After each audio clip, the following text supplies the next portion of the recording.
my best friends. Some people say we have a problem, but every night I make a new best friend. And the only problem is we like having a good time. Alex, damn it! He's back. Wrong one.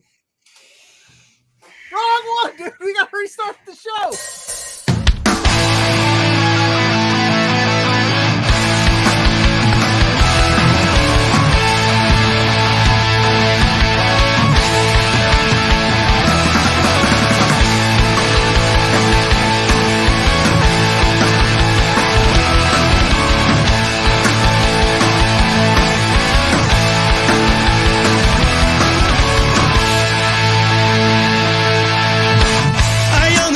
With my best friends.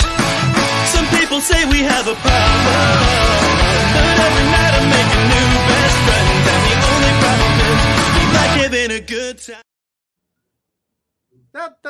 That seems about anyway. Hello. It's Thursday night. I mean, I'm clearly not fucking needed here, so you know, it's cool. Like I can just go if you want. Get off your chest, bro. I got nothing to get off my chest. The level of disrespect that I received last week while I was on vacation from a website that I helped fucking build is, you know, look, it is what it is. It is what it is. We were having Ella J on. You were on vacation. You needed it to get away from me. Yeah. He did what he did. Like, it is what it is. I'm not angry at anybody. You guys should know where your bread is buttered, and that's with me. So keep it up. See what happens. See what happens to you. See what happens to you. Like Tony D, you'll be sleeping with the fucking fishes. Get it? Allegedly. Or is it actually the level of disrespect? The level of disrespect. Alex is scared. That was shown my way last week. Unbelievable. I want to thank Ella J for filling in for me. I love Ella J. She was a good fill-in, and she's excellent. And I would like to get her on the show when the three of us, like when we're both here as well. Yes. But just don't get me wrong. I go on vacation. I want this show to get good guests. I want this show to, but it seemed like I was replaced. I mean, you weren't supposed to see that intro. That intro was supposed to be like just you were on vacation, and what had happened. Vacation doesn't mean I'm not in outer space where I don't have access to seeing things. I don't understand how the internet works, and we put it on the socials. I didn't think you would see it because you were on vacation. What do you think? I don't have a phone when I'm on vacation? I don't have internet. I don't know. I don't know what you did or where you went on vacation. You just went on vacation. Lawrence is asking who this JPJ guy is. Is he replacing Ella? Yeah. Yes. I mean, I can easily, it's very, I can very much, just kind of get out of here if you need me to. Or I could do what I do and make sure that this is the flagship of Love Wrestling. The ship steers. Anyway, we wanted to have a little fun at your expense. I'm the captain here. Welcome back from vacation. Yes, we had Ella J on last week. Spencer Love came by to talk LPW5. We had a good time. Unbelievable. But the GOAT himself is back from vacation. He's fired up today, as you can see. Maybe that prank was ill. I'm not fired up. I'm hurt, is what I am. Oh. This is not me being fired up. You're very stern when you're hurt. Yeah. I manage people. That's what I do from the shoot job. I know how to have, But anyway. I am back. This is not a fight. This is not a fight, Lawrence. I am not a fighter. I'm a lover. Yeah, I love you. But when I'm disrespected, I will murder people. Come here. Let's hug. Here, come on. No. Nope, wrong way.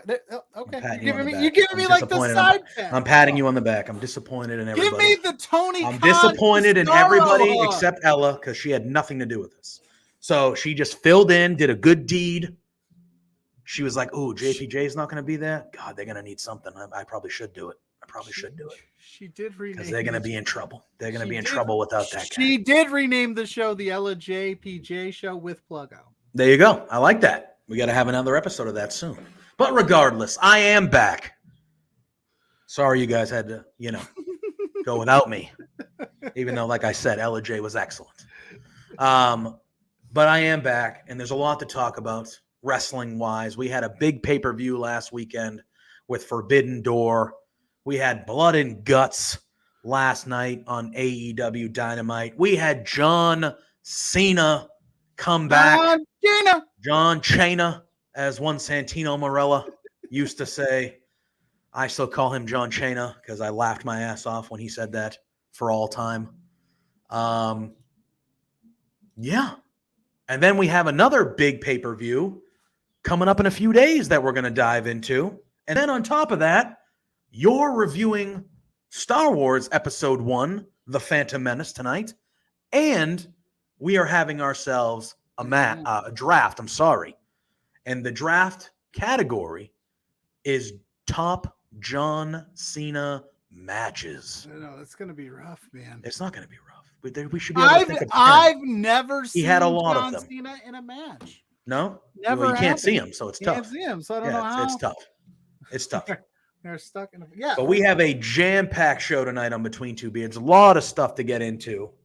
But first and foremost, it's been a couple weeks since I've been here. I know you watched Episode 1, Phantom Menace. We're going to do that now?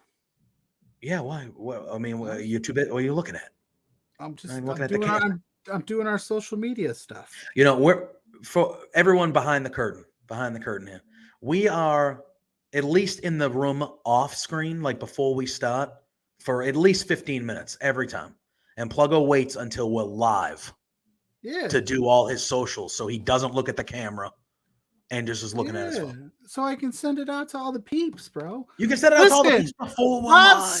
I'm making sure other peeps see it, just making moves, baby. I'm doing what we can do because we are the flagship show, and this is the place to be on Thursday nights. And Alex said when we get to the draft, he has a restriction. I don't know what that means. I don't know what that means, but we're going to get into it when we get to the draft towards the end of the show. But Alex has a rule he wants to implement the greatest for the match draft of all time. John Cena versus Little Jimmy. Nobody saw it. But yes, we are going to have a match. No, I did it again. We're going to have a draft later of the top John Cena matches. I thought it was fitting. He came back on Raw, 20-year anniversary of John Cena.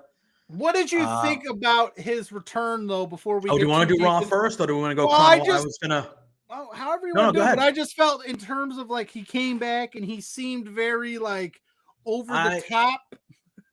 I actually liked it. I mean, did WWE need to remind me every 5 minutes that John Cena was there with 17 video packages and the thing where he entered the building and all the wrestlers were like I get it. He hadn't been there in a while. He's a bona fide megastar now. He's becoming a legitimate movie star and TV actor and things like that. Peacemaker rules. If you haven't watched Peacemaker, go watch it. It fucking rules. Like, he's becoming a bona fide star, like in mainstream world, not just wrestling world. So I get it. He hasn't been there. But, like, my thing is, he shows up. They show him kind of walking down the back, and everyone's clapping, handshaking him, hugging him, which is fine. I get it. But then all of a sudden, he, like, passes The Miz. The Miz. And The Miz is, like, smiling and handshakes him. It's like, no.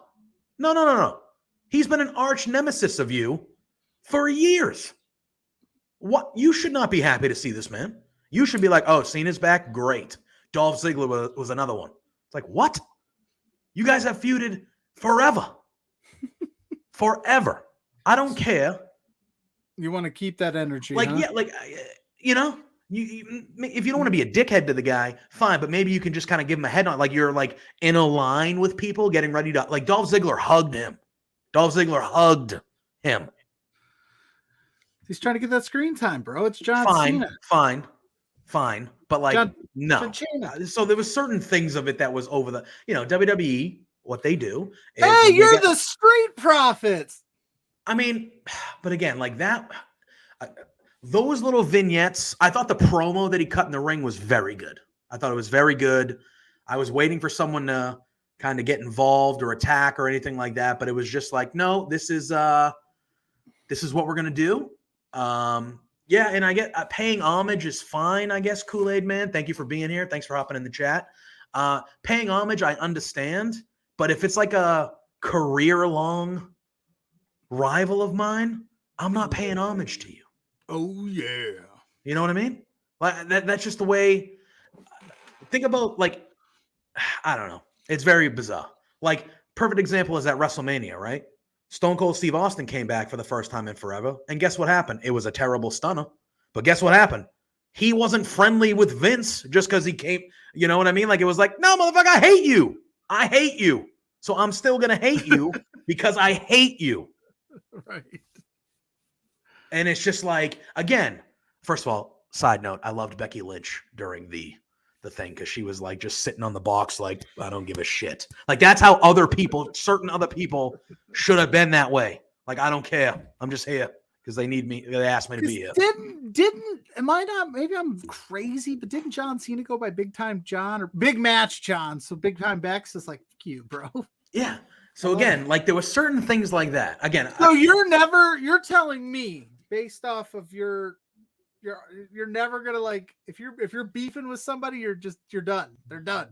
I mean, we could squash the beef, I guess, and then we'd be cordial. But like, if I see you show up at a party, I'm not gonna be fucking doing cartwheels that you're fucking here. I still, I'm a grown up. I'm not gonna feud with you. I'm an adult. But like, no, I don't know. That's just, again, these are small things, but in general. Maybe. Surprise attitude. Yeah, that's maybe. Right. That's what he should have done. Because Cena shouldn't like them either. Let's go both ways. But Cena, he's like, I got millions and millions. Good evening, Colpito Swaggies. Hey, yo. He's here for JPJ, but I'm here for you, buddy. I'm here for you. No, he said last night that you're always number one. I know. I love. But I'm just saying there were certain aspects of it. I thought, and we'll dive in. I thought the promo was very good. I liked what he said about the crowd. I liked what he said about, standing up for something. If you see something that you don't like, say something. If you see something that you do like, say something. Be vocal. Be who you are. It was along that John Cena kind of sometimes corny route, but it felt more real to me. And it felt like, yo, Zach Smartmouth, how are we, my friend? The goat of aliens. It's true. And it just also felt like it was just way more genuine for him. Like he really meant it and he hadn't been there for a while. And, it's amazing to me though. Like when you look at that, Cena comes out, right? They're showing the stuff all night, but like Cena comes out and he's in that ring. And I was watching Raw with somebody and I turned to them and I said, see, here's the problem. I go, the problem is nobody elicits that type of crowd response currently on the roster. You can make an argument that Roman, maybe Brock when he first comes, for the pop, but like when Cena was in that ring, those people were living and dying with every word that he was saying. Yeah, and nobody on the current roster of the regular full-time performers that are there elicits that reaction from the crowd. People care, people like who they like, and there are people that are over, but during a promo like that, that crowd is almost never as invested as much as they were during that John Cena promo. And so that's part of the problem. But the other part of the problem, which it kind of all comes together, is if WWE even tried to promote their current roster performers, male or female, even half as much as they promoted John Cena last night, you wouldn't need John Cena to come back to pop a rating. Because if you did that shit for people that work for you all the time, then people would care about those people all the time. To the point where John Cena coming back is always going to be a big deal, and he has earned that right. He's one of the GOATs. He has earned that right. I like John Cena. This is not a John Cena problem. This, again, it's all a circle. WWE doesn't promote, nor do they care about their current performers the way they care about their past performers. It's always been that way. It's always been that way. And what happened on Monday with Cena, even though it was awesome to see him, I thought Raw was actually a pretty solid episode of Raw. I thought Cena being there gave it life. Literally gave it life. I loved how it started with the match. They had the Battle Royal to start. Like, it just felt like a good episode of Raw. But it felt like a good episode of Raw because John Cena was on it. And it felt like it mattered because John Cena was on it. And I just wish that creative, Vince, whoever it is, I just wish that they were like, hey, why don't we treat the people that work here all the time that way so maybe they can become a big star like John Cena? Because when John Cena was a regular, yo, Wordsmith, what is good? It is John Cena. We are talking about John Cena. Wordsmith, while we've got you, real quick, I know we're talking Cena, who's a great sports entertainer, but I got to know how he felt about Blood and Guts. His boys showed out. Oh, yeah. Oh, we're going to dive into that. Quality sports entertainment. Yeah, sports entertainers. Again, the Cena problem is it's a WWE thing, and they do it too much, and they bring him back, and it's great. But I mean, here's my hope: is that it sounds like they're angling for the Austin Theory Cena match at SummerSlam. Theory, not Austin. Austin no longer. You don't appreciate sports. Yep, sports. Entertainment. And that do-rag killed me. But yeah, I mean, Theory, Austin Theory, whatever the you want to call that dude, they're gonna have the match at SummerSlam, and I hope John takes the L and puts out. I mean, granted, I don't know if Theory's the guy for the next 20 years. He certainly has the potential and could be, but again, they're putting John Cena in a match with Austin Theory, and the last thing I remember Austin Theory doing before the John Cena stuff was squirting Bobby Lashley in the face with baby oil. Yep. Oh, and HCW Sports. Apparently they don't like John Cena. John Lama. HCW Sports, welcome to the chat, my friend. Yeah, rock and roll. Good to see you, my friends. Much love. Much love to you guys. For the Slamstergram. I can't say it. Slamstergram. I can't speak. Wow. Pluggo it's an extravaganza. The slams. Slamstergram. I can't speak. Why can't you say that word? I can't say slam extravaganza. I can't put it. Is that what it is? Or is it slam extravaganza? Slam extravaganza. Slam extravaganza. I couldn't say it. Slam extravaganza. Because I'm so excited. Chip the Manimal Walker's my dude. Sorry. What's happening, Wordsmith, is that Pluggo's brain is malfunctioning. That's what that was. So side quest is our future boss, Freddie Prinze Jr. says on his podcast, Oliver my middle son had his last baseball game of the season before this, and his nickname is the Hound Dog. Hey, what's up, Joe? Producer Joe, the OG. You might get your job back if Alex keeps pulling what he pulled at the beginning of the show. The disrespect. Chug. The absolute disrespect. So I'm at the ball game, and Oliver goes by Hound Dog because he gets all the balls. That was his nickname. He dubbed him. So I'm in the crowd. The ball's coming his way, and I try to put Ollie and Hound Dog together, and I just went, go! And my, his stepmom looks at me and goes, did you just have a stroke? Literally. That's what it sounded like. I think I'm losing it, man. I can't say slamsterganza, man. I can't do it. Slam extravaganza. Slam extravaganza. I'm in. HCW Slam extravaganza. Give them a like. Give them a follow. If you're in the area, buy a ticket. Good people. Buy a ticket. Good people. But yes, I'm having an aneurysm. Good Lord. It's going to be a long night. You're back. I got yelled at the beginning of the show. I wasn't yelling at anybody. I just said it was disrespectful. And you guys should know where your bread is buttered. Right here at Love Wrestling. Correct. That's right. Correct. At Love Wrestling. But if I wasn't here, the show would be off the rails. It wouldn't be between two beards. Yeah, we would just be one freshly cut. I'm just saying. Don't be careful what you wish for, Alex. Be careful what you wish for. We saw there's a murderer on WWE television this week. Well, NXT. WWE television, regardless. Yeah. And if you want to know, but yeah, but when we get back to the Cena topic, it was great that he was there. I thought the promo was really good. It felt good to see him. I wanted someone to attack him because I wanted him to be back around for a little bit. I'm assuming he's still going to wrestle at SummerSlam. I would be shocked if he doesn't. And it, like you said, it does seem the route that they're going to go with Theory.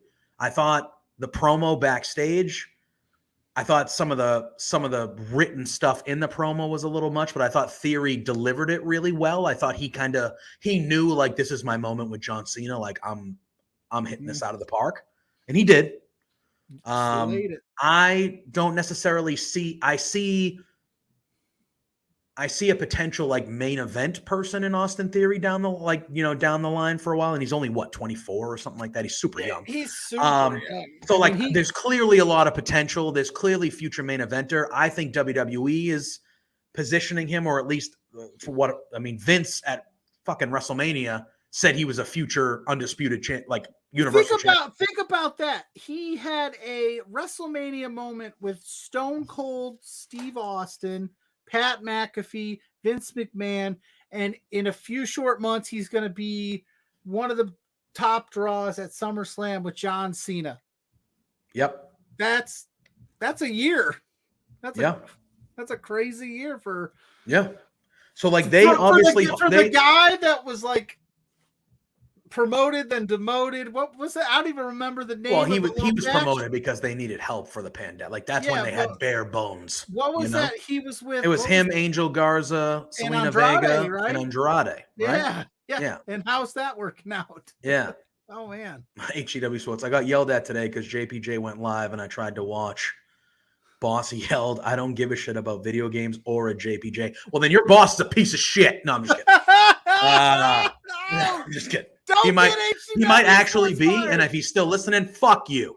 But anyway, you don't care about a JPJ. Everyone should care about me. Goddamn flagship around here. People around here better start remembering. Better start remembering. Go look at Love Wrestling on 2021. See where I was. It was fucking everywhere. All right.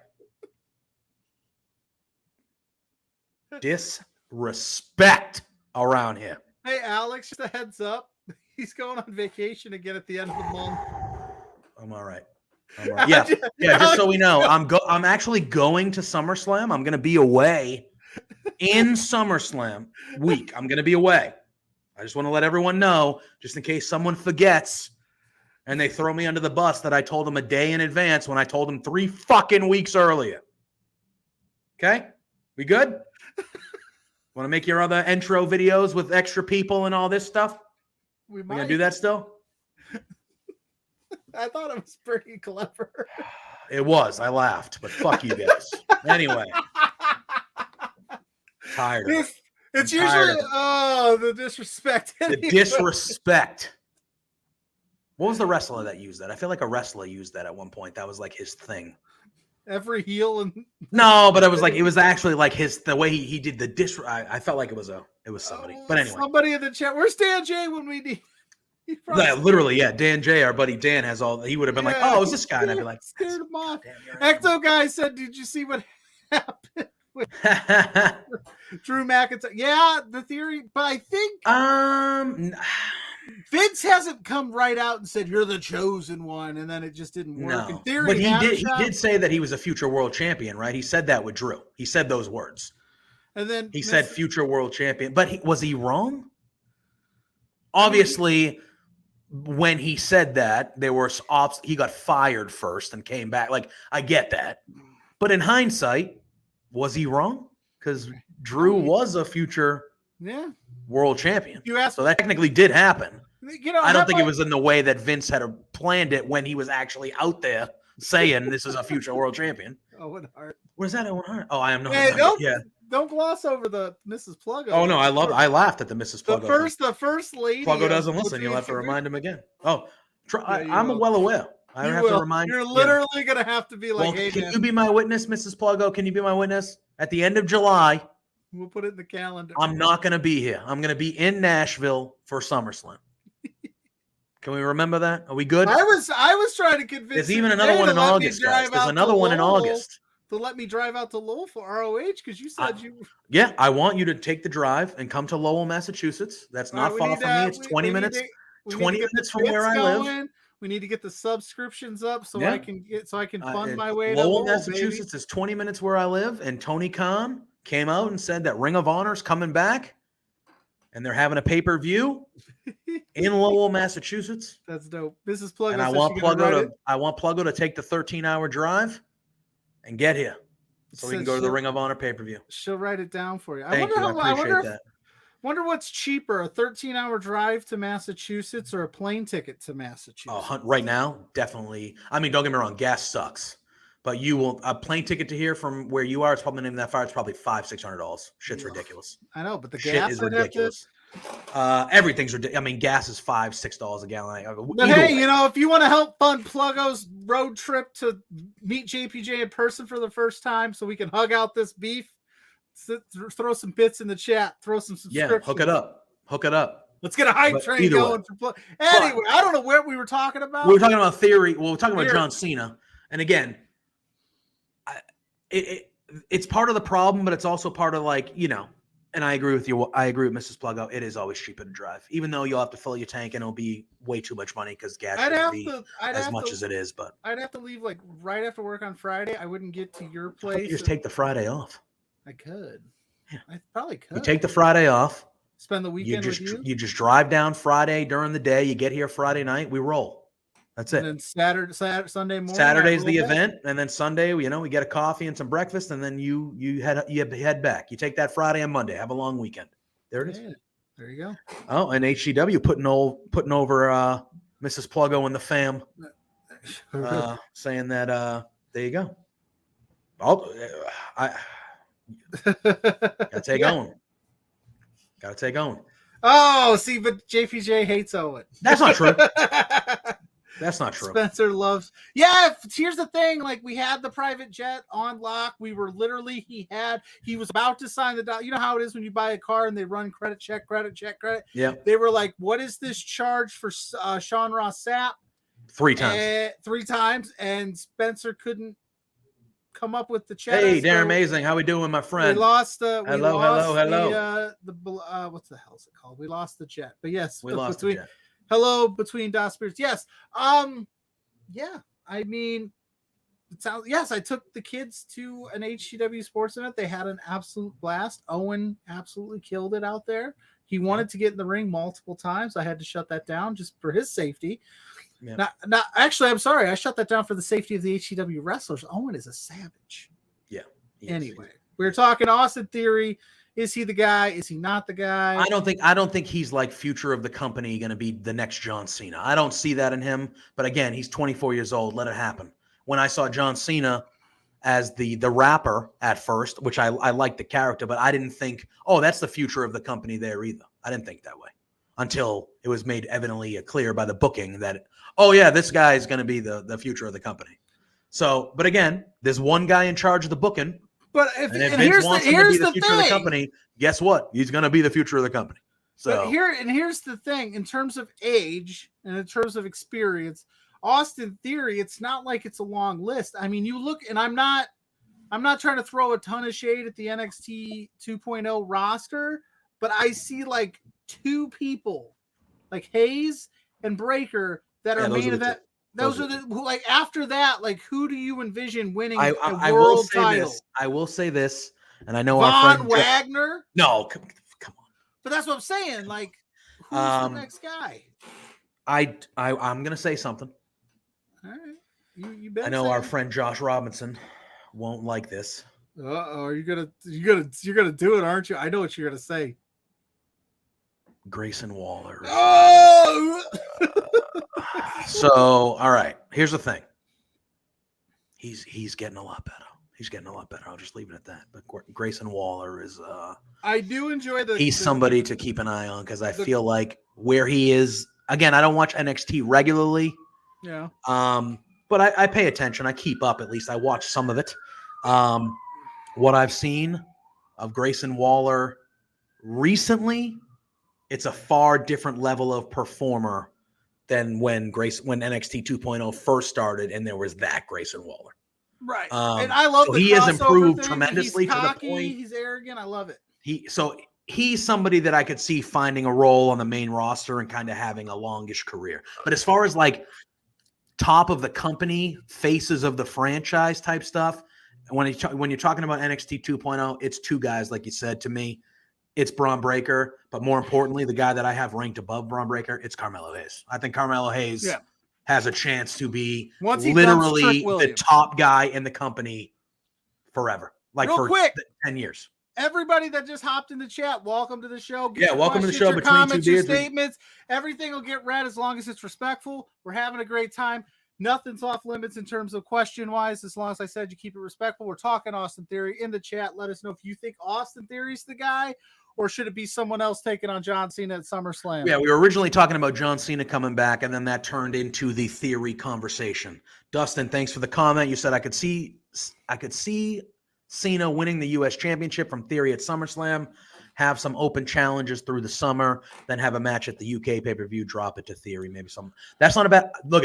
As far as I'm concerned, if you're talking when John Cena was a regular wrestler, I thought the open challenge was like the best usage of him that they did probably in his last couple years as a regular full-time performer. I thought that was incredible. You saw so many people that were getting opportunities that just weren't. He had a killer match with Cesaro. Sami Zayn moved up to the main roster. He got hurt, but Sami Zayn moved up for a cool moment in Montreal where Bret Hart introduced him. That's when we saw the debut of Kevin Owens as the NXT champion. Yes, sir. That was just that whole stretch right there. Oh, come on, HD. I love you, HCW, but come on. Seen anything? Come on. I like if they're Cena stuff. They're not doing the Goldberg stuff with Cena where they like put him in a title match. And Cena's willing to put people over, so I love that too. So I'm okay with him putting in little spots. I did like to talk about your comment earlier where you said Orange Cassidy will get picked for WWE, and then they'll make him a champ. So if Orange Cassidy goes to WWE, what are all the Orange Cassidy haters gonna do? I know. And we're going to talk about that. Hate him, and we're going to talk about him. We're going to talk about Forbidden Door and Dynamite and things like that. Yeah. And it's a pattern. We'll talk about it, but it's a pattern with OC that when he gets put in a good match, all these people, all the haters come out of the bushes and they go, oh Will Ospreay deserves better. Oh man, he deserves better. Orange Cassidy, he's a joke. He's a joke wrestler. And then guess what happens? He has the best fucking match on the show. The show. Nobody takes him seriously. Come on, because he's funny. You are allowed to like and dislike whatever you want. Whatever you want. That is subjective. Yeah. You don't like Orange Cassidy? Cool. That's fine. That's up to you. But when people come out and they say stupid stuff like that you clearly know, okay, so you've never watched Orange Cassidy wrestle. You've never watched him actually wrestle. Because if you did, you wouldn't have that dumbass opinion. And it's just like, how many times does it have to happen where this happens, Orange Cassidy gets put in a big spot, people come out, blah, blah, blah, blah, blah, blah, and then he absolutely kills it. And then everyone's like, oh, wow. And then it's the same rhetoric. Then everyone's like, yeah, Orange Cassidy really shut people up, huh? And it's like, yeah, he did, until next time he's in a big match and the same people say the same stupid stuff. Absolutely. But anyway, we got Turnbuckle Talk. Hey, our friend Carl in the chat. 605 or 805. Go check him out. He's always killing it. And I agree, Cena doesn't need to win the U.S. title. I'm just trying to think, because if what they're doing is, if where they're leaning to is Theory and Cena, which it seems to be that's what they're going to do, if the U.S. title is put on the line, I mean, are they bringing John Cena back for his first match in 2 years for him to lose it at SummerSlam? Like, does that seem logical? I mean, that's just the way that I view it. Like, I agree with Carl. I think the benefit. Go ahead. I don't want to. I think the idea that Dustin had in the chat about him winning and then maybe doing a couple open challenges and then just losing it to somebody, I think that could work, because the open challenges, like I said, people were, including me, were super into those. That was the thing I was looking forward to every Monday on Raw the most by far during the stretch of when those were happening. I was like, oh yeah, who's it going to be? Like, either way, it's going to be a killer match. You know what I mean? Like, what would be the point to have this match with Theory at SummerSlam for the U.S. title, just to give it to John, just to have him drop it the next night, when you have an opportunity to just put over Theory if you think he's the guy? Yeah. And plus, and like having who's ready? Like, that's the issue that I'm having here, is like I'm trying to figure out who would be the person that could step up to the plate on Monday Night Raw after SummerSlam. Cena opens the challenge. Who takes it off of him that is in a better position than Theory is right now? I mean, on the no one that already isn't a champion. Yes, Darren. Yes, he came back. Oh yeah, he had the one match with at SummerSlam last year. He lost to Roman. But he lost. But losing to Roman is not losing to Theory. That's a different level of thing. You know what I mean? But if you're trying to build a star, beating John Cena is I agree. I agree. I'm not saying that if they're having the match, if I'm the booker, I'm booking Theory to go over. Because a win does nothing for John Cena. A loss does nothing to John Cena. A win does a lot for Austin Theory, and a loss does a lot to Austin Theory. So if you're doing that, I do think that Theory needs to go over unless there's some. I don't know. My thought process is that he'll come back for SummerSlam, and then he's probably going away again. Maybe if they can swing it, maybe he goes to the big show in Europe. Maybe. I don't know what his I don't know what his schedule is. I have no idea. But he's going to fight Theory. He's going to fight Theory. That seems to be the way they're going. I just don't. Theory has to win. Or they just go, no, it's John Cena. John Cena's going to win, and that's it. But I could see Vince maybe coming out and saying, well, being in a high-profile match with someone like John Cena, that does enough for Theory. So either win or lose, he's in that big moment. Dustin, I don't disagree with you there. I actually think Lashley should be the guy that Cena faces. Because that, to me, at least, is a fresh matchup that I haven't seen in a long time.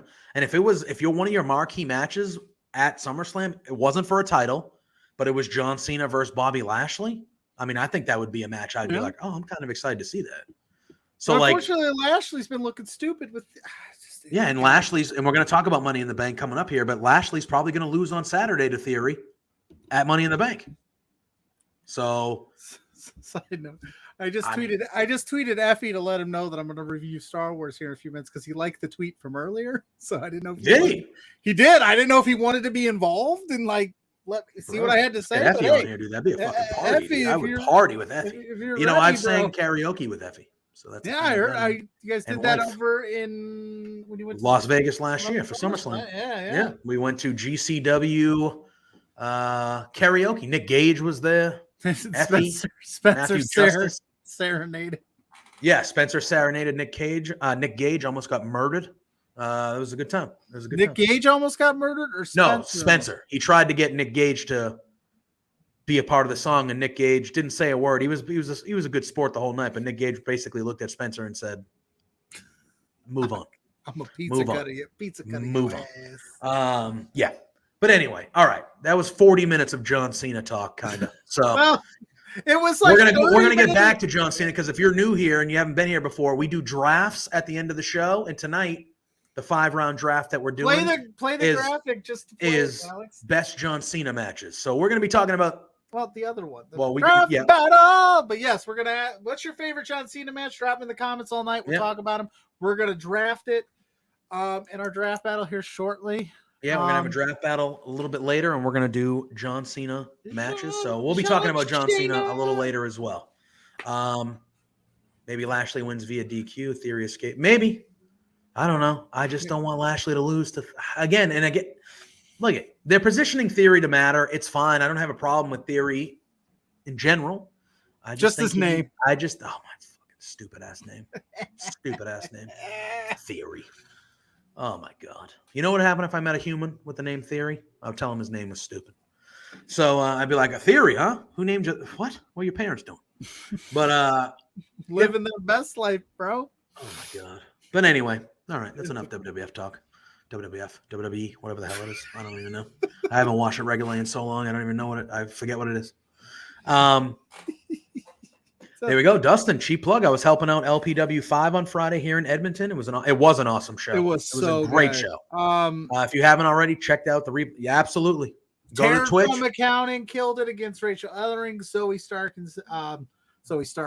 Sager and Willow Nightingale killed it. That triple threat was awesome. Mm-hmm.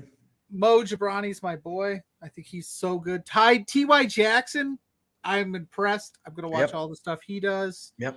Our buddy Boris was there. Big Bad Boris. Dan J, where were you earlier? Yeah, Dan, we needed you earlier. We needed you earlier. We don't even remember what we had a question that we were pondering over, and we were like, openly, we said it. We were like, if Dan was here, he would know. Dan is here, he would know. But yes, LPW. But glad to see you, buddy. Slade. LPW 6, my friends, is looking pretty good. Stay tuned. Stay tuned for all them announcements. It's looking pretty good.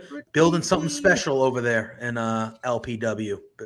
Building something special. I helped build something special here that nobody fucking respects. And then LPW is building something special that we all respect. Side of things. That we all respect and we all love. That we all respect that. Look, for some reason we lose respect when it comes to certain And people. I'm gonna just say this about LPW in general, and I'm not just saying it because I'm a company man. Like, in terms of like independent wrestling, it is a very well presented show. It moves very quickly. There's not a lot of downtime. There was one intermission. And it was the 15 minutes he said it was. It was 15 and they were done. It wasn't like, here, we're at 15 intermission and 45 minutes later. Like, it's a very well done show. You'll see a lot of people that you've seen on our show. From Alicia Toot's been on it. She's been on our show. We've had Mitch Clark. There's Michael Richard Clark came back. Bobby Sharp looked good. He was on a show not too long ago here on Love Wrestling. Like, you'll see all these awesome people. Check out their stuff. We hope to have some more LPW people on. It is a good time. Always. Oh, I've had plenty of those times, Carl. I've had plenty of those times. I almost went to Burger King because of Carl and got that mango. Yeah, we're talking about that mango burger or whatever last night on AEW, on AES, All Elite Sidecast. Because I'm trying to eat a little bit better. Yeah, and if you are an AEW watcher and you're new to the chat or new to Love Wrestling, every Wednesday you get to see our two mugs and the natural Astrid Pizarro.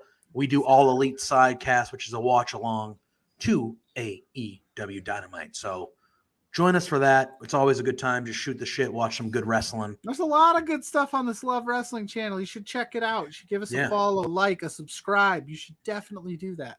Yeah. All right, let's dive in. Were you able to watch Forbidden Door? Yeah, I watched most of it. I got one job. He has one job. I got one job. I got 9 jobs. One job is to watch wrestling, and he doesn't even watch he's the like wrestling. every week he's like, "You got one job yet? I got to watch this movie. I got to watch this show." I got through most of it. I enjoyed what I saw. Yep, super good. Oh yeah. I mean, there's gonna be some spots that I might say, you know what, I did miss that. Listen, like, you know, things come up. Forbidden Door. Honestly, what happened? If you really want to know, what happened in the life of Pluggo on Sunday, I at one point in the evening, it was like 6 o'clock. I just passed out. Like, I just fell asleep. Like, I'm like laying on the couch, and then I woke up and it's like 11:30, and I was like, "What just happened?" Wow. Yeah. So I had to watch it throughout the week and catch up with the highlights. So I've got enough knowledge to tell you that, like we said earlier, that Orange Cassidy Ospreay match, banger. Incredible. Orange Cassidy Incredible match. Ospreay killed it. Those two, I'd watch that match 7 days a week if you put it on television. Yep. It was unreal. Yeah. Like I said, you know, and then I don't know where you want to start, how you want to do this. If you want to go down the card or wherever you want to jump, you let me know. But I mean, I got my thoughts on it. Yeah, I mean, I was just going to run through it quickly because I do want to talk about Dynamite a little bit too. And then I want to have a Money in the Bank, a proper Money in the Bank preview, because Money in the Bank is one of the few events every year. I agree, Dan.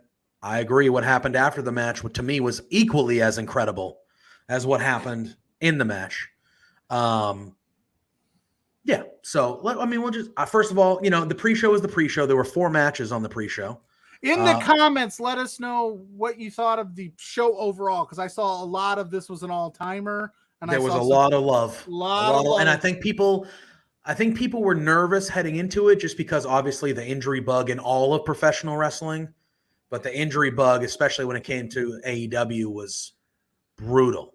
Oh. They lost their world champion. They lost Bryan Danielson. Bobby, what is going on, my friend? Well, my friend, after this show, as soon as we go off the air, stay here The Video Bros, Bobby and Papa Smoke, got your MLW coverage from tonight's episode. They got you covered. Best, most in-depth analysis of MLW in the business, and NWA on Tuesdays with Power Out. They kill it too. We got it all. Yep. Bobby and Papa Smokes rule. Carl, Turnbuckle Talk gives 8.47 out of 10. So that's pretty good. That's pretty good. Almost 8.5. Almost 8.5. Ain't no rookie score. No. So so the pre-show had four matches on it. They were all solid, but nothing was really super duper standout. But we saw Yoshihashi and Haruki Goto beat QT Marshall and Aaron Solo. We saw Lance Archer beat Nick Comoroto. We saw Shane Swerve Strickland and Keith Lee beat El Desperado, and I'm going to butcher this name, so forgive me. But Yoshinobu Kanemaru, I think I actually got that right.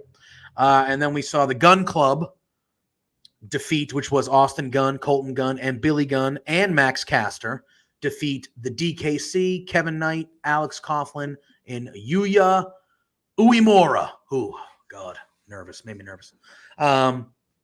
But yeah, I think that's what they should do more with the buy-in. So Forbidden Door happened, right? If you go back a couple weeks to Double or Nothing, people complained that it was a long show. They were like, it felt long. And it's because they had 13 matches, but they only had one match on the pre-show. On Sunday for Forbidden Door, they had around the same amount of matches, a few less, but around the same amount of matches. They just put 4 of them on the hour pre-show. Now, I'm not saying you have to put 4 shows on the pre-show every pay-per-view, but how about 2 or 3 to like space out the timing of the night? And I thought Forbidden Door, even though it went 4.5 hours or whatever it was, it ended 3.5 hours, almost 4 hours. It ended around at least what it felt like 11:40 at midnight-ish. It felt a lot better time-wise because there were more matches on the pre-show, and it wasn't just a jam-packed. You know what I mean? And the pre-show, like when the WWE does big events, that's what I mean. The Ass Boys and the Ass Boys, Daddy Ass, Scissor Me Daddy, becoming one of my favorite things. Scissor Me Daddy, and it's gonna be. Although on Dynamite last night they teased some dissension, where Billy Gunn pushed his kids down and kind of sided with the Acclaimed. Ooh, because he knows where his bread is buttered, bro. Damn right he does. He's not showing any disrespect. Anyway, well, maybe his sons disrespected him by not living up to the ass name. Maybe, I don't know. I don't know. Nothing to do with me. I was just on vacation. I wasn't living up to anything. I think the pre-shows are nice, especially if you're gearing up for the event and you want it like Money in the Bank and they do a 2-hour pre-show. That's fine. You put as many matches on you want. It does help space the card. And I think a lot of people will go back and watch the buy-in or the pre-show if it's a match they really want to see. Mm-hmm. I think this particular card, everybody wanted to see everything because it was such a unique pay-per-view. But yeah, we don't need 13 matches on your main card. I don't think any show that does justice to nobody. And you know how hard it is? I mean, credit to the United Center fans, because for most of what I saw, which I saw quite a bit of it, they were hyped. They were hot the whole time. They were chanting Clark Connor's name, dude. And Clark Connors was like, bro, do you know how to speak tonight? No. What is going on now? I'm getting nervous. I'm telling you, I'm like, man, you know where your bread is butter. I'm about to have a stroke over here. Yeah. Carl Turnbuckle Talk says Forbidden Door is the first pay-per-view in a while that I have sat through the entire thing for without having an old man nap during it or just turning it off. I mean, it was fantastic. It was fantastic. I love all. Look at. I'm a mark for AEW. I love everything they do. Yeah, they can get better in certain aspects. The women's division. But I like what they do. So I always feel the same way during their pay-per-views. Like, I'm just like, man, that was so good. That was an all-timer. Like, I'm one of those people when it comes to AEW. I just love the product. But Forbidden Door was awesome. And this is coming from someone like, I knew all the wrestlers from New Japan that were involved. Like, I knew them all. But I don't regularly watch New Japan. So, like, it was cool to see some of those. You know what I mean? Like, it was cool to watch Tanahashi in the main event. I've seen Tanahashi wrestle a bunch, but, like, it was cool to see him in that aspect. You know what I mean? It was cool to see Okada. It was very cool. You know, like, you know, so I loved even cooler. Sting, man. Oh, we're going to talk about it.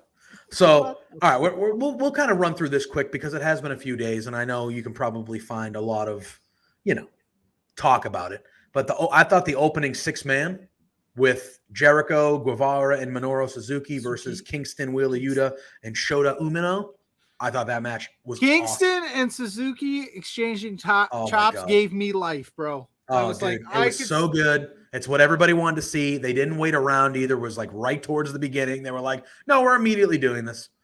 Yeah. It was awesome. I loved. And then I liked. I don't want to butcher his name, but I loved the backstory with Shibata. Jericho.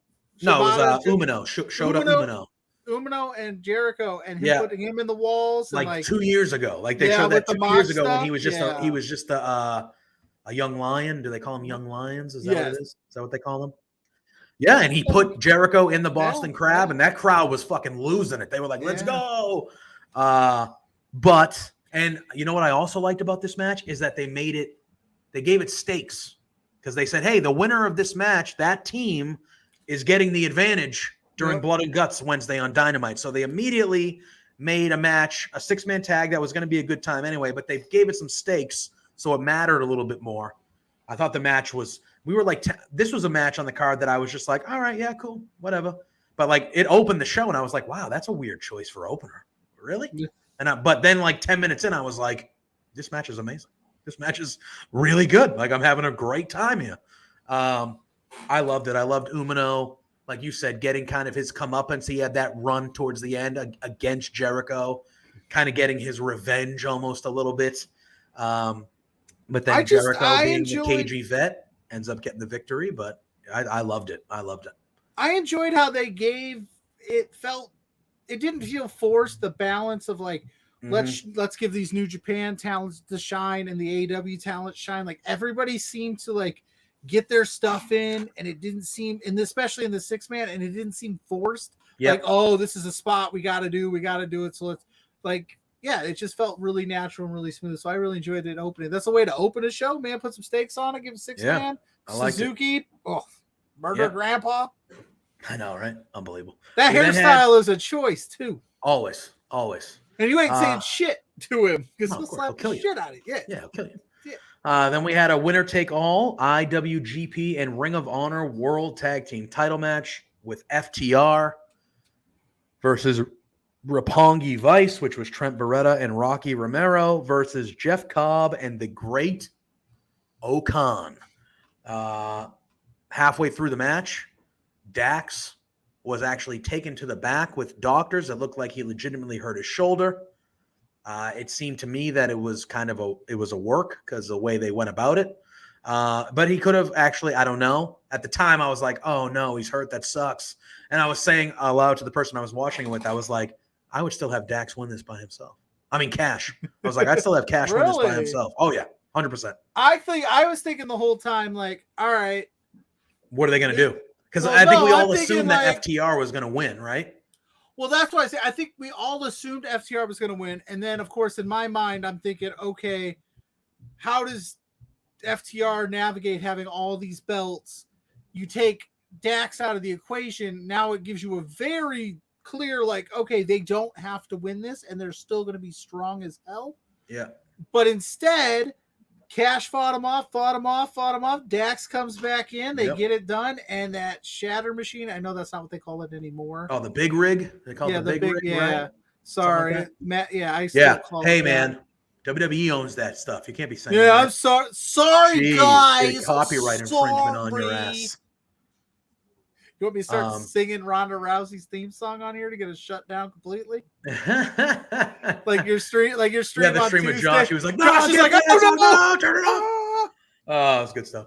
But yeah, it was. I thought this match was good. I thought the intrigue of Dax being taken to the back and not knowing what was going on, like the whole time I was sitting there just going like, I was watching with someone who watches wrestling when I'm around, but they don't really watch wrestling a lot.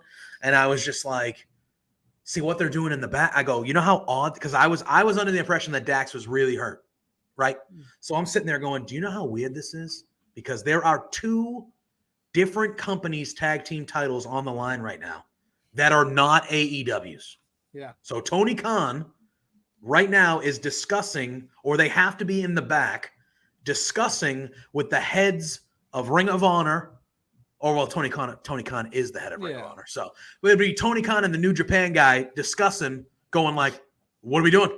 Because I assumed that everybody was like, oh, FTR is definitely winning this. And then all of a sudden, if FTR is not there, they had to be in the back scrambling, going like, "All right, what are we doing? What are we calling? And you can't what are we calling him? And you can't do a DQ finish because it's triple threat. It's triple threat, so you can't do a DQ finish, and it's winner take all. So it's not just like only one of the like the winning team's getting all the shit. So now if FTR, if he's really hurt and he can't go, you got to change your plans for the next couple months, whatever your plans were, up in the air. So I was like, oh man, it must be crazy in the back. But then, like you said, Dax came back. He got the triumphant hut tag. The match was fire. The last segment of this match was amazing with all them hitting all their shit. And they hit the big rig. And taking Dax out of the mix gives you an opportunity to highlight the other two teams, and it's not just an FTR love fest, which would have been if they were there the whole time, because they deserve it. They're awesome. And Dan went the route that I was coming up with in my head when this was happening live. I was like, I feel like Roppongi Vice was the safe choice. Because you got Trent, who's affiliated with AEW. You got Romero, who's affiliated with – that would have been the most logical choice until either FTR was healthy to win him, whatever. But it obviously didn't go that way, and that's great. And we saw FTR on Dynamite last night, and Dax wasn't favoring his shoulder or anything like that. So I'm thinking it was storyline. They did it for the kind of the pop there. But all in all again, and now they're going to go to All Out and take on the Bucks and take those titles too. Mm-hmm. But before that, they're going to be in Lowell, Massachusetts, defending those Ring of Honor Tag Team Championships. Pluggo, just saying. Yeah. We then got the inaugural AEW All-Atlantic Championship match, a fatal four-way between Pac, Miro, Malachi Black, and Clark Connors. It was obviously supposed to be Tomohiro Ishii, but due to injury, he could not make it, and he was replaced by Clark Connors, who I believe he defeated to get the spot. Yeah, they had like a mini tournament, right? Yeah, they were in the finals, and the winner got the spot, and so they just gave it to Clark, who was the runner-up. Yeah, Clark Connors is super good. Yeah, and I guess he's very young too. I don't know much about him. This was the first time I had ever seen him, so like I'm sure I wasn't the only one. I was like, "Who the hell is this guy? This guy's got no chance to win." But there was a certain segment of the match where he had his like shining moment where he was getting all his shit in, and people were crowd was chanting his. They were chanting Clark. They were chanting his name. United Center, whole United Center, 18,000 were just chanting Clark. Let's go. It was awesome. And this match, he's one of their young lions. He does a lot of independent stuff. I saw him at Warrior Wrestling for the first time a couple months back, and he's very like go in the ring, but he's also got a lot of power to his game. So he actually fit into this mold better than I think. Obviously, everybody wanted Ishii because that's the name, that's the, of course, the draw. But I think he fit into this match and made it even better because he was just go. He was like the little energized buddy, man. When you thought Clark Connors was out, boom, there he is. He's back in the mix. Pac absolutely slayed. Miro was on fire. Had that gate. Man, I'm surprised Pac didn't tap to the game over. I know. He was in the thing twice for like ever. I know. I'm happy though because Pac, whatever you want to call him, he did get and Connors is 28, so that's still on the younger side. Yeah. And he's a part of the same LA dojo as the pre-show, the guys that were in that pre-show 8-man. Yeah, I thought it was really good. I'm glad that Pac won. I think Pac needed something. I don't think you could have gone wrong with any of the guys. Like if Miro would have won, obviously that cool. Malachi Black is unreal, just great. And Clark Connors showed out. But I thought Pac was the right guy. I think he needed something different the most. He's been in AEW the longest of the gentlemen in this match. I felt like he needed it. And for him to have that belt and the All-Atlantic, I don't know if it's going to be a traveling belt where, Pac does go to Europe a lot and things like, I don't know if it'll be one of those traveling belts where he'll kind of hit up different places and That'd not be cool. just, I think so, right? They had different people from all the thing was, it was all non-Americans that were in the tournament, right? It was the New Japan guys. It was Miro from Bulgaria, Malachi Black, Pac, Penta, all the guys that were in Buddy Matthews, all the guys that were in the tournament were all non-Americans. Ethan Page from Canada, like they were all non-Americans. So I just had that it's going to be like, obviously Americans are going to hold the title at some point, duh. But I just had a feeling it's kind of like their like intercontinental world traveling, like that type of title. But yeah, I was glad Pac won. I'm glad that hopefully they can do something with it and kind of get him to be more of a focal point on the show because he's truly one of the best wrestlers in the world. So, all right, we then had a 6-man tag, and you had mentioned it earlier. We had the Young Bucks and El Phantasmo, who this was my first time seeing El Phantasmo, and he fit in with the Young Bucks like a glove. A glove. Bullet Club for life, baby. Yeah, versus Sting, Darby Allin, and Shingo Takagi. That's the first time I've seen Shingo. Oh, Shingo's great. He's fantastic. Yeah. And that segues into shout out to a friend of the show, Phil Lindsay, who actually turned me on. Yeah, it's his birthday today. It's his birthday. Happy birthday. So happy birthday to a friend of the show. You'll see him on our intro video, and at the end, he's on the intro video. So happy birthday to Phil Lindsay. You weren't, though. Not the last couple of weeks. Anyway, back to the wrestling. Yeah. So this is my first real dive into Shingo, and he's killing it. Killer. Good match. It was weird. Was it not weird the beginning of this thing when Sting's not out there? Yeah, but they had that great camera shot. Well, I mean, we can ask the boss. We can ask the boss. Yeah, we can definitely ask the boss. Yeah, bring that on down here. I'll win that thing. Let's go. Yeah. They're amazing. They said earlier that they want a physical Quizplex Viewers Championship. Shingo is great. And I'll just put it right there, Dare Amazing, where it belongs. Because Wow. We got to book that match for LPW6. Dare Amazing versus Pluggo. Needs to happen. Zach is ducking us. Needs to happen. Speaking of which, I know what you're probably thinking, fans. Before we dive even deeper into this card, Quizplex is usually tonight. Usually last Thursday of the month. It would be happening literally right now. We'd have already been off. We'd have been done. So you get an extra bit of us tomorrow running unopposed, and hopefully Ecto Guy's ready to run the clip. Quizplex, first time ever on a Friday. So you're getting content from Love Wrestling on a Friday with Kid Bandit as one of the guests. Zoe Sager. Oh, nope. They changed that. Never mind. Yep. I'm sorry. Kat. Barbadora and Marco Mayor, I believe. Mayor. In support of the Trevor Project. All bits, all subscription, all that, all money raised will go directly to the Trevor Project. We did this last year. We kind of made it a dual thing. Unfortunately, due to some scheduling conflicts, Zach had to move it to Friday. So please be in the support. We'll be in the chat. Please, if you have anything, I know times are tough. If you could donate even a little, anything, if you want to donate tonight, you're sitting there tonight saying, hey, I can't make Friday, but I'd like to show my love. If you throw some bits, you throw some stuff in the chat tonight, we'll make sure that goes directly to the Trevor Project. It's a great cause. So yeah, first time ever, Friday night, Quizplex, be there and hang out with us for a little bit. Wow, Darren Mason talking trash in the, but yeah, so this 6-man, it was a little bit weird in the beginning, but I love the shot of Sting's silhouette. And then they all turn around and he just dives off the stage to start the match. Yeah. I thought that was cool as hell. Typical Young Bucks. I am a pro Young Bucks person. I know some people for some reason just hate on them all the time. I don't get it. They're getting overrated simply because they're no longer indie darlings. Heel stuff aside. But people hated them like that when they were on the indie, even before AEW. I felt like they got a lot of hate. I feel like it's getting ramped up because they signed with AEW, and I just don't understand it because they are such a great tag team. They're unbelievable. They don't have bad matches. Anybody in the chat is not a Young Bucks fan, feel free to voice your opinion. And I'd like to know. Subjective. If you don't like them, cool. I'm not angry about it. But it just, for me, it's just we just want to know. Yeah, they don't have bad matches. Every match that I've ever watched of the Young Bucks has been a good match, with the exception of maybe the Hardys one, because clearly Jeff Hardy was not at 100% during that match.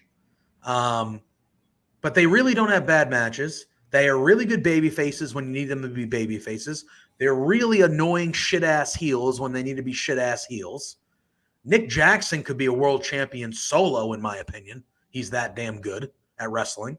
Matt Jackson is a great cat. Like, again, you don't have to like them, but when people say that they're like bad for wrestling and like people say some ridiculous shit, it's like, what are you watching? What are you watching? Literally, what are you watching? What do you consider good? Yeah, like what? I don't care if you don't like them. Fine. They have plenty of reasons for you not to like them. Their characters are annoying as hell.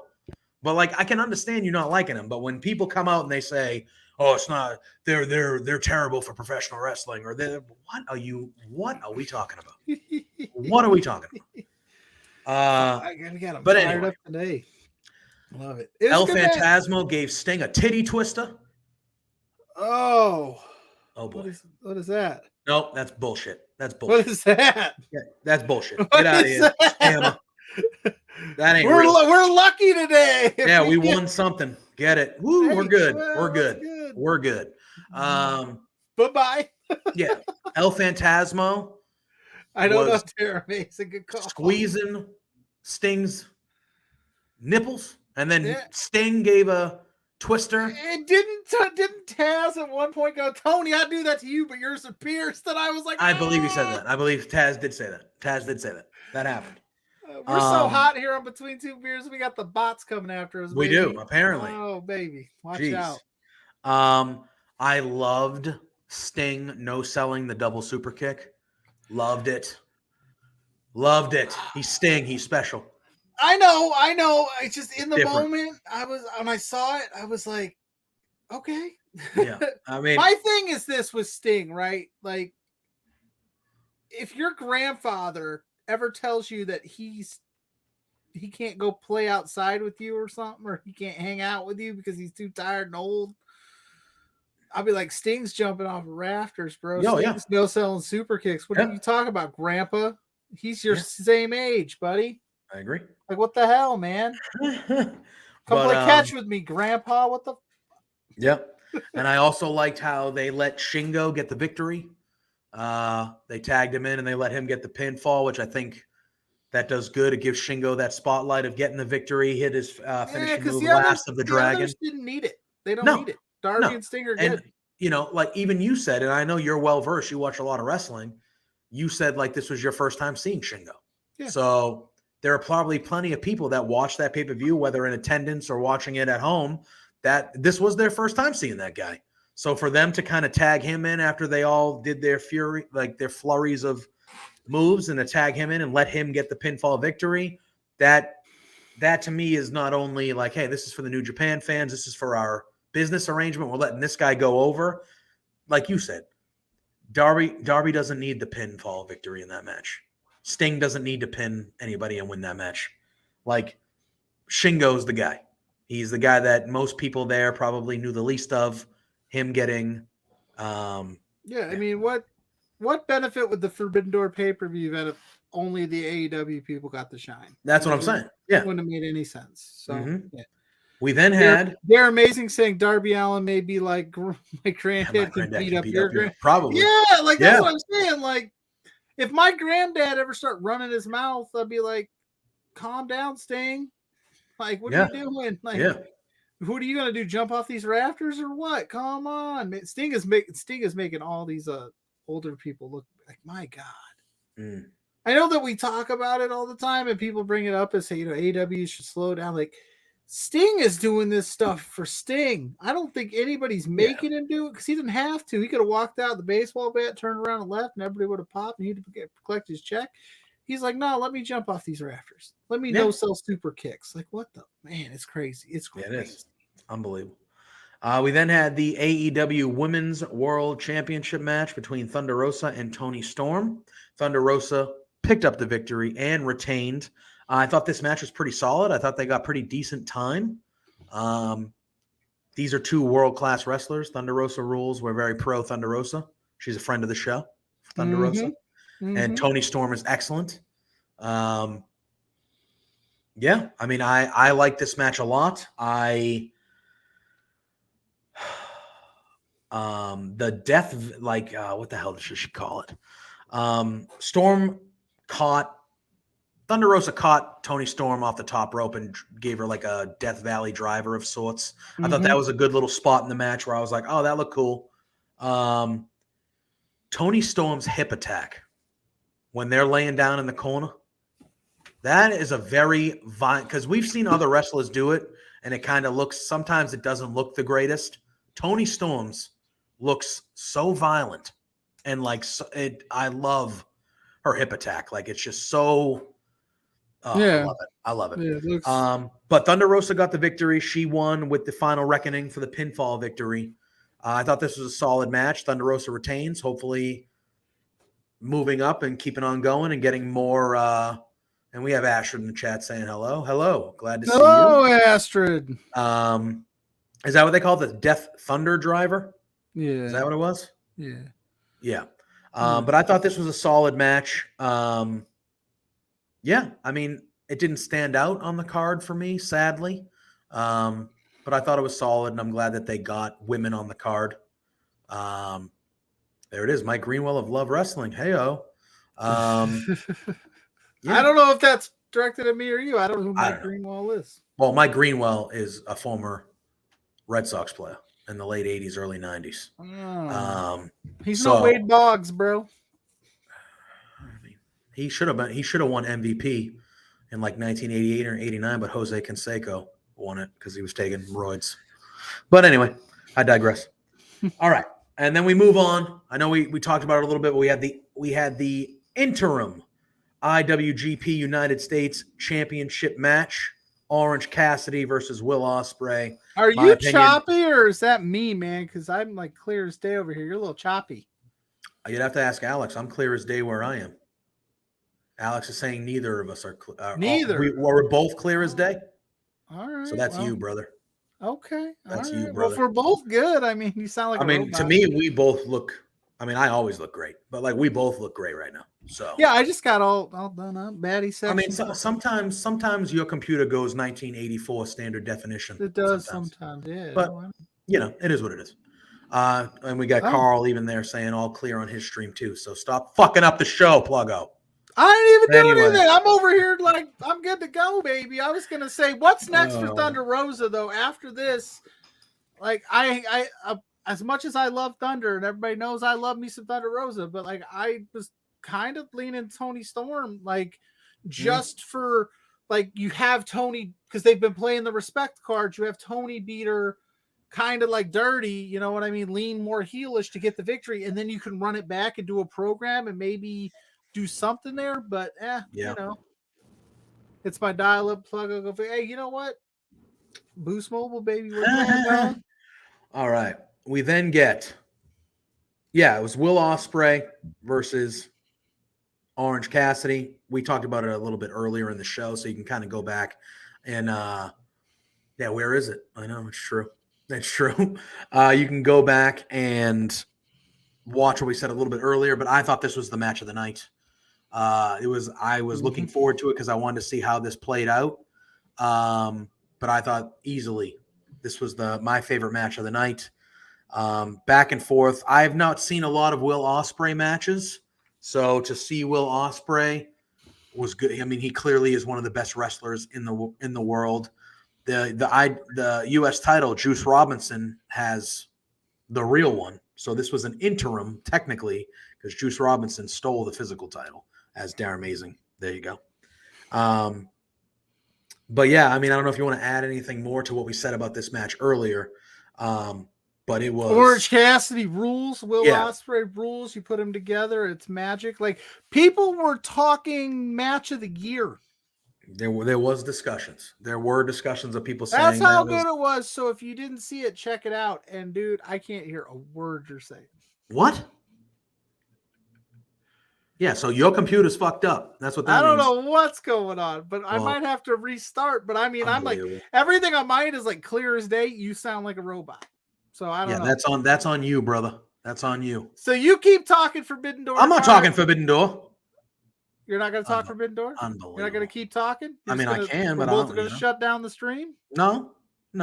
You go do what you got to do. I said I'm going to leave the studio, come back in, keep talking. I'll be right back. Yeah. Go ahead. Do it. See what's going on here. Maybe it's me. I don't know. We're figuring it out. Hey, it is what it is. I'll be right back. Do it, bro. Do it. Anyway, good Lord, guys. Can we talk about this? I come back from vacation. Not only is he disrespectful to me all last week, and then I'm back on vacation. And for the first time in what seemed like a while, I feel like he got his shit together. He does this, and he just leaves me here. But anyway, after the match, the United Empire attacked the shit and started beating the crap out of Orange Cassidy. Trent Beretta and Rocky Romero came down for the save, but the numbers game got to them as well. And then we saw Shibata. Shibata's music hit. He comes down. Everyone's blacking out because Shibata's there. And then Shibata and Ospreay brawl a little bit. Shibata hits a pump kick on Ospreay. He then takes out a couple of the other guys, and then the United Empire kind of take him out of the ring. And then him and Orange Cassidy put his sunglasses on Shibata and did the pose with him. I ragged on you a little bit, Pluggo, but it's not that bad. The pop for Shibata was incredible. I don't think anybody... leading up to the show, I didn't hear any rumors about Shibata, so I felt like that one out of the blue, I felt like that was a genuine surprise reaction from the audience, and it was a huge pop, deservingly so. And I thought that was awesome. And then it felt like Orange Cassidy put the glasses on him, did the thumbs up, and then they were getting ready to like cut to something else, or they physically did, and then all of a sudden they brought the cameras back because Shibata, I think, was trying to egg on Orange Cassidy to either do something, whether it was an exchanging of chops, or maybe I think Shibata maybe even wanted to do like the kicks with Cassidy. He wanted to do something with Cassidy, but Cassidy was kind of like, yeah, let's save that. Like let's let them wait on that a little bit. But I thought it was great. Someone had a sign that said, "If I hear Shibata's music, I will cry." Well, I hope they did. Tears of joy. I hope they did. But speaking of big pops, the next match was Zack Sabre Jr. against the replacement of Bryan Danielson's choosing. And that person was, like a lot of people predicted, Claudio Castagnoli, formerly known as Cesaro. The pop that Claudio got was excellent. I mean, if you want to, I don't know how long Pluggo is going to be out for, but if you want to, you know it's always open for you, Carl. You know it's always open for you.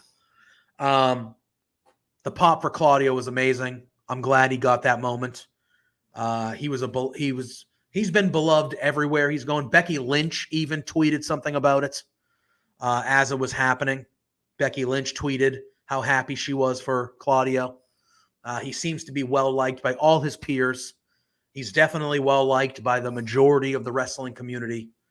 It was cool to see him, even though most of us probably knew or were guessing it was going to be him. It did not ruin the moment at all. He came out. It was awesome to see him. Happy for him. Happy he had that moment. The match ended up being a very good one. I saw, they cut a vignette last night with Zack Sabre Jr. where he was like, that wasn't a technical match. Oh, God, the whole house is down. Wow, Pluggo just doesn't want to. He was like, you know what? Now that he's back from vacation, don't really want to work with this guy. So that's what he did. But no, it was good. It was good. We saw the Claudio swing was in full effect. He won with a Ricola bomb, which I love power bombs. So that was cool that he won. Is that going to be his finish? Who knows? He won the blood and guts last night with the swing. Oh, Pluggo might be coming back. We might be alive. He won last night with the swing. His vacations. Yeah, what is it? I said F this guy in his vacation. You know?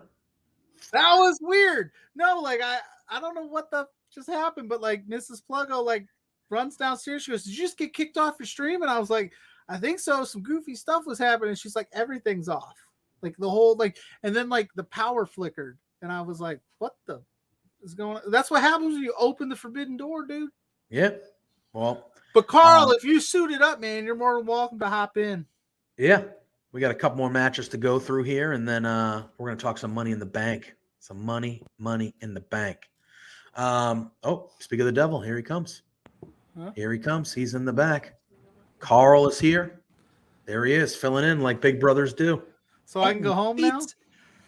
I'm going, holy shit, how long is Pluggo going to take? Like, this shit, like, come on. Well, what was going on my end is, like, JPJ sounded like straight up like a robot. He was super choppy, and I'm thinking, okay, maybe something's going on here. So I go to, like, investigate, and I literally was just going to reset and, like, come back in, and, like, the entire internet went down. Like, everything went down. I was like, what the hell? Like, so I'm back, though, baby. But Carl, you're here.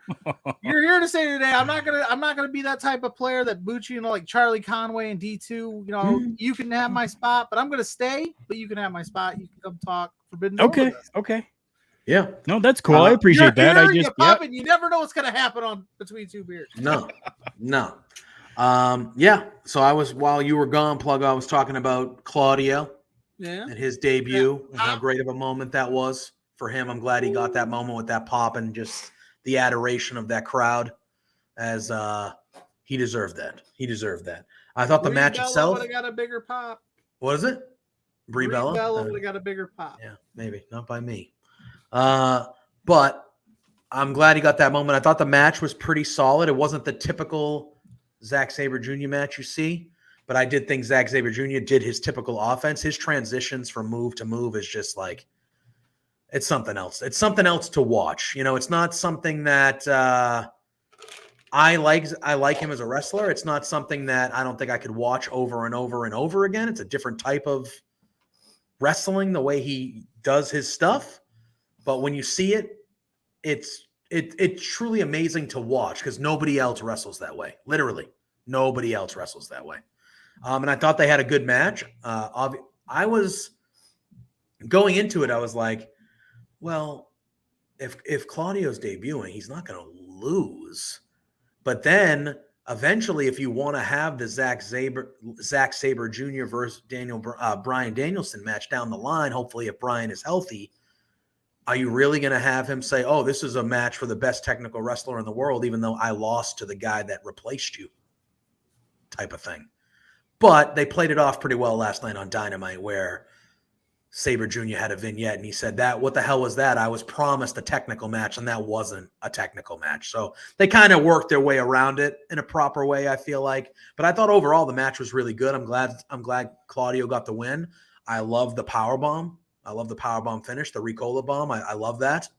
Not many powerbomb finishes that much anymore in professional wrestling. And I feel like when I was a kid, there were a ton of powerbomb finishes. Diesel, Sid.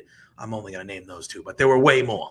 But like powerbomb was a finishing move when I was younger. And I feel like there are not many wrestlers that use a powerbomb. Wardlow obviously has been using it. But I just feel like it's not a move that's used to finish matches that much anymore. So that was cool to see. But overall, Carl, you just hopped in here, obviously. So what was your opinion of Claudio's debut and how you thought this match was? Claudio's debut is absolutely amazing. I want to touch back quickly on your comment about Zack Sabre Jr. and how sometimes it can be difficult for him to watch. For those of you that okay, so this is the best way that I've explained it to people when it comes to Zack Sabre Jr. You watch television and you're used to sitting there watching your television in 1080p, 20 hertz, whatever. Well, now all of a sudden, you've just got yourself a brand new television. It is ultra 4K. It is at 60 or 120 hertz refresh rate. And your mind is just kind of going, what the hell is going on right now? That's the best way that I've been able to explain it to people. And then they kind of get it. They're like, oh, shit. Yeah, that's that really did a number to me when I went through that transition. Right. But I mean, Claudio, the best. He's freaking amazing. I mean, to see him there, amazing. Now, we kind of expected it, right? I mean, I expected it. Mm-hmm. I kept trying to throw out the name of like Bray Wyatt, right? Wyatt 6 or Wyatt 6, right? That he's going by now. I would have hoped that it was him, but I'm happy that it was Claudio, to be honest. Mm-hmm. Yeah. Pluggo. Was this? Yeah, go ahead. You guys touched on most of it, but no, huge pop was awesome. What's your comment about like the fan base that was like, oh, if Zack Sabre Jr. lost, like Do we not? No. As soon as Bryan Danielson's ready to go, if he's ever ready to go, like let's book that match. Oh yeah, for sure. Happen. I don't think anybody's going to be like, you lost to Claudio at Forbidden Door. You're not as good as But no, the match was smooth, solid. Claudio getting the win. I'm assuming the whole way through Danielson was going to win, so just having Claudio step in and win, I mean, sure. Like you could have made a case that Zack Sabre Jr. got the W though, because just as much because Claudio wasn't really prepared either. Yeah, that's fair. But, that's fair. Well, I mean, it's a solid match, and they decided that Claudio's just out the gate running. Oh my God, love it! I love it, and he got the victory in Blood and Guts last night as well. So he's the guy that officially got the victory. He made who did he make tap out? He made one of the guys tap out. One of the 2.0 guys. No, yeah, that's Cool right. Hand. Cool Hand. Yeah. Was it Cool Hand Parker? Angelo Parker? Yeah. No, it wasn't. It was the other guy, Matt. Whatever that guy. Oh no, yeah, they took Parker out to offset Santana. That's right. But yeah, it's good to see Claudio there. They made him look good this first 2 nights, getting 2 big victories. So onward and upward. He's the guy that I think, if positioned with the right story, could be a future world champion for them. So sidebar, did you think he was going to swing that dude off the cage? I thought just let go. I thought he was, honestly. I was like, that's going to happen. Somebody's going to die. Matt Menard, thank you, Dan. See, that's why Dan's here. Dan, that's why we need you. Not only do we love him just being a fan of the show, but that's why he gives us the facts.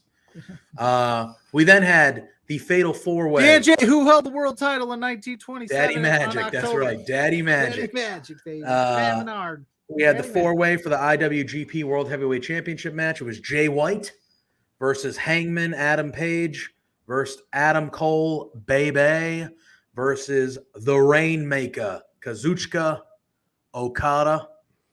I thought this match ruled all the way up to the end because clearly Adam Cole probably should not have been in this match. I can only imagine how much better the match would have been if it was a healthy Adam Cole in this match. But I thought overall the match was good. It did feel like at times, and I don't know if it was a language barrier thing because Okada has clearly fought people who have spoke English before, but it did feel like there were certain spots where they were trying to communicate with each other a little. Like you could tell they were either off communication or not so much they were waiting because these are 4 world-class wrestlers. So it didn't look terrible or anything like that, but it did feel like there were a couple moments where there might have been some miscommunication somewhere where like they were kind of going for something. It was like, and they were kind of, again, it didn't ruin them. Like I thought the match was solid as hell. Jay White did get the victory. It was weird though, because he hit the move on Hangman and then he went to cover Adam Cole, who really wasn't involved in anything. And then it looked like Adam Cole tried to kick out as well. It was very bizarre, but Adam Cole clearly was not right at the end of that match, at least. So that kind of put a damper on the end because I think everything just turned to like, oh, damn, like he probably shouldn't have been wrestling. Like he probably shouldn't have been in that match. Like he's not healthy. But I thought all in all, it was a very good match. Jay White winning is the right choice. Jay White, you can make an argument, is the best heel in professional wrestling currently in all of wrestling. He's just not, he's in New Japan. And when it comes to North America, like New Japan's on the back burner for a lot of people. It just doesn't get the same press as WWE or AEW as you would expect. But Jay White is incredible. Incredible. Yeah, what'd you guys think about the Fatal 4-Way? The Adam Cole, just kind of how this all played out, because the ending definitely was off. Was off a little bit. Whoever wants to take it. Carl, you go first. You're the guest, baby. There definitely was a clear disconnect that was happening during this matchup. Unfortunately, it was terribly visible, but it really didn't take away too much from the match for me, at least, because I've seen all 4 of these guys wrestle all across the world, and to know how they all work and the differences that there are, I knew that there was going to be some disconnect somewhere. Now, I think another one of the big disconnects that kind of came into being, you talked a little bit about, it seemed like some of the spots were kind of like almost rigid, where they were kind of like, what are we supposed to be doing type of thing. And I think the hype behind this pay-per-view and just how large of an impact this pay-per-view itself is going to actually make on the world of professional wrestling may have played a factor into that. The crowd was super hot. You could hear the crowd just being absolutely insane during this matchup. And I think that psychologically that may have played a little bit of a part in all of that. But thankfully, it all kind of came together and still looked really good. Yes, the finish was different. It was off. It definitely was. But it almost kind of works now to set things up a little bit further, maybe for when Adam Cole is 100% healthy, for him to go, Switchblade, you really didn't beat me at 100, did you? Right. And I thought Jay White pinning Adam Cole was the only logical end to the match. I thought that made sense, right? That continues that story that you know. Oh, and Bobby has a question. He says, Carl, maybe you can answer this one. In Japanese wrestling, do they wrestle from the same direction as in Mexico, or is it the same as the way you learn in the US and Canada? It's different from both. It definitely is. Fair. It's in Mexico, yes. Mexico puts a very much like a prestige on everything. So being able to get a mask is very prestigious. You wear that mask all the time. The way that you conduct yourself when you're outside of the professional ring is very professional and very prestigious in Mexico. In Canada and the US, in North America, let's say, it's more of the entertainment, more of the showmanship that is there. Whereas in Japan, it's more of the honor and respect side of things. And especially when it comes to, like, we saw them on the show, on the pre-show or on the buy-in, plus on the main show where we saw the Young Lions being showcased there as well. With all of them, they have to earn what they're being given. They don't get a gimmick until they have earned it by going through the dojo first. So it's different all across all three of them. Yeah. That is cool. You never think of it that way. You watch wrestling for so long one way, you don't think of like things like that. So it's very cool that when you see certain things like that.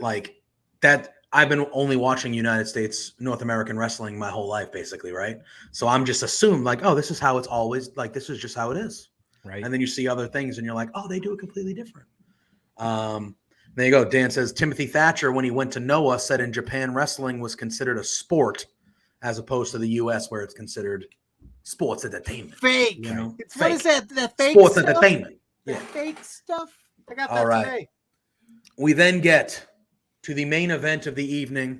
Can I just say really quick before we get to the main event of this, like, would you have rather seen Okada, Page, and Cole, Jay White separate matches than the four-way that we got? I don't think Cole should have been there in the beginning anyway. Maybe, I mean, it just wasn't. It seemed that way. It felt like they kind of threw it together because they couldn't get Okada till late, and then it's like, would this have been better off as two separate singles matches opposed to? I don't think I'm going to be honest with you. I'm not even sure that Okada was in the original plans for this. I just think Okada we need to get Okada because we don't have Bryan Danielson, CM Punk. We don't have these guys anymore. Now we need Okada. Yeah. So like, I felt like it was going to be a triple threat. That's what they were going to do. It was going to be Hangman, Jay White, and Adam Cole kind of thing. And then the dynamic was going to be, Jay White and Adam Cole are friends, but they're going to kind of, that's what I thought they were going to go. But then once all the injuries and all the crazy shit happened, it was like, we need Okada. If we don't have Okada here, we're like, they needed that one other major star because they lost so many of them on the way to Forbidden Door, right. Which sucks, but I'm glad I'm okay with that having happened. Because of that, we got Okada. Yeah, I agree. Right. And I think Dan's right. I think it was obvious that Cole was there to take the pin. I think Cole was taking the pin no matter what. Yeah. That's why he was there. Yeah. So we then had the main event for the interim AEW World Heavyweight Championship. It was Jon Moxley versus Hiroshi Tanahashi. I thought this match, as you would expect it to be, was very, very good. Jon Moxley did get the victory, and he is the interim AEW World Champion. I know Carl is the guest, but Pluggo, I'll let you lead. What did you think of the main event? What do you think about Jon Moxley being the champion? And again, it's interim until CM Punk comes back and they have their inevitable match. It's the right decision. You don't want your television program without a world champion, because that's the complaint on the other program. Is that you don't have a world title. We're seeing it. We're about to have our third pay-per-view in a row, which we're going to talk about after this. I did without enjoy the world champion of Tanahashi taking the AEW. I did like that too. I thought that could have been clever. I thought that'd have been fun. Yeah, kind of get some crossover appeal going. But again, you can't have, especially given like the state of the TNT title where it's at now, and it's not as elevated as when Cody had it. So you can't really do that. So it's the right move. Mox is the man. This is the match I still haven't caught the most of. I caught like the highlights, so I don't know all the intricacies. So I'm probably going to pass the ball to Carl here and be like, hey, man, tell me about all those leg locks and rest holds, because I didn't catch a bunch of it. But Mox winning, in my opinion, was the right decision. Yeah. So I'll let Carl go, yeah. So first off, the TNT title hasn't been the same since Miro. You get what it's not as elevated. Yeah. So Miro, Cody, it's just right now. And screw the Cody, Miro. Cody did great for it. Miro elevated it. Miro made it amazing. I'm not arguing the point. I'm just throwing my 2 cents in there. Whatever. This matchup was fantastic. I never disagree with Carl. He ain't wrong. It was fantastic from start to finish. The contrast between the two of them was absolutely amazing. My only issue with this matchup is that we didn't need Mox to Blade. I would agree. I don't think need that at all. This match was 10 out of 10 for me until that point. And then it went down a little bit because it was not needed. I don't disagree there. And again, I know, like, you know, Mox's current iteration is he is that type of wrestler. And I did see Miro's comments about how bad the TNT title has been. I did see that. And Wordsmith must have just finished Blood and Guts. I thought that match was fun as hell last night. I thought that match was fun as hell. Fun as hell. I thought the finish was a tad wonky, but I thought, and obviously that sucked what happened to Santana. Terrible. And I would have liked to have seen how that match played out with everyone involved, because I'm sure Santana was involved in some spots.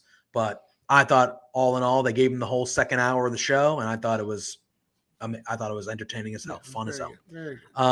I do agree, though. I do think the iteration that Mox has ever since coming back, we'll say coming back from his stint away and things like that, is he is that hybrid of I'm a violent fighting, you know, wrestler and stuff like that. And I do feel like people almost expect him to bleed now. Kinda. At least that's the feeling I'm starting to get, is like, oh, this is going to be a violent match. Moxley will do something crazy. He'll be bleeding and he'll do that. And again, that's part of the Moxley that I like. But in this scenario, in this type of match, in the way that the match played out, I did think it was, you know, I don't think it hurt the match. I just think it wasn't necessary. Just wasn't necessary. Tanahashi doesn't strike me as that type of wrestler that has those type of matches. Right? No, that's exactly it, right? So, I mean, for me, it did hurt it just that little bit. I mean, I would still give this, you know, a 9.2 out of 10, this matchup itself, right? But even the way that Mox got busted open, it didn't even look like he hit anything for that to have happened. Yeah. It just seems like he was kind of thrown out of the ring. He was on the ground, and then all of a sudden he's bleeding. It's like, how did this even happen? It seemed like there was no context behind it, no way that it should have happened, but it did happen. Yeah. So, yeah. And fully knowing, like, and I know Mox is gonna Mox, right? Like he's John effing Moxley. He can do whatever he wants. But fully knowing, like, Mox, like, you don't have to bleed on Sunday because Wednesday night, blood and guts, bro. Right. Have yourself a ball. Yeah. So. And after the match, obviously, so Moxley wins, new champion. After the match, Moxley and Tanahashi are kind of having a stare down. And then we see they're starting to, it looked like they were going to start going at it a little bit again. They're kind of jibber jabbing with each other, looking, giving the stare down. And then basically everybody that was involved in Blood and Guts comes out, started with Daniel Garcia and Jericho. And then we see Kingston come in, and then we see Proud and Powerful. And then we got Angelo and Matt coming in, and it turns into a big brawl. Claudio does the swing, which the crowd was ready for. And that's how kind of the night ended. It almost felt like we had this really good pay-per-view. And then here's the brawl. Don't forget to watch Dynamite on Wednesday because it's Blood and Guts, and these guys are going to kick the shit out of each other. We'll see you later. I thought it was an excellent pay-per-view. Excellent. Top to bottom. Not a bad match on the card for me.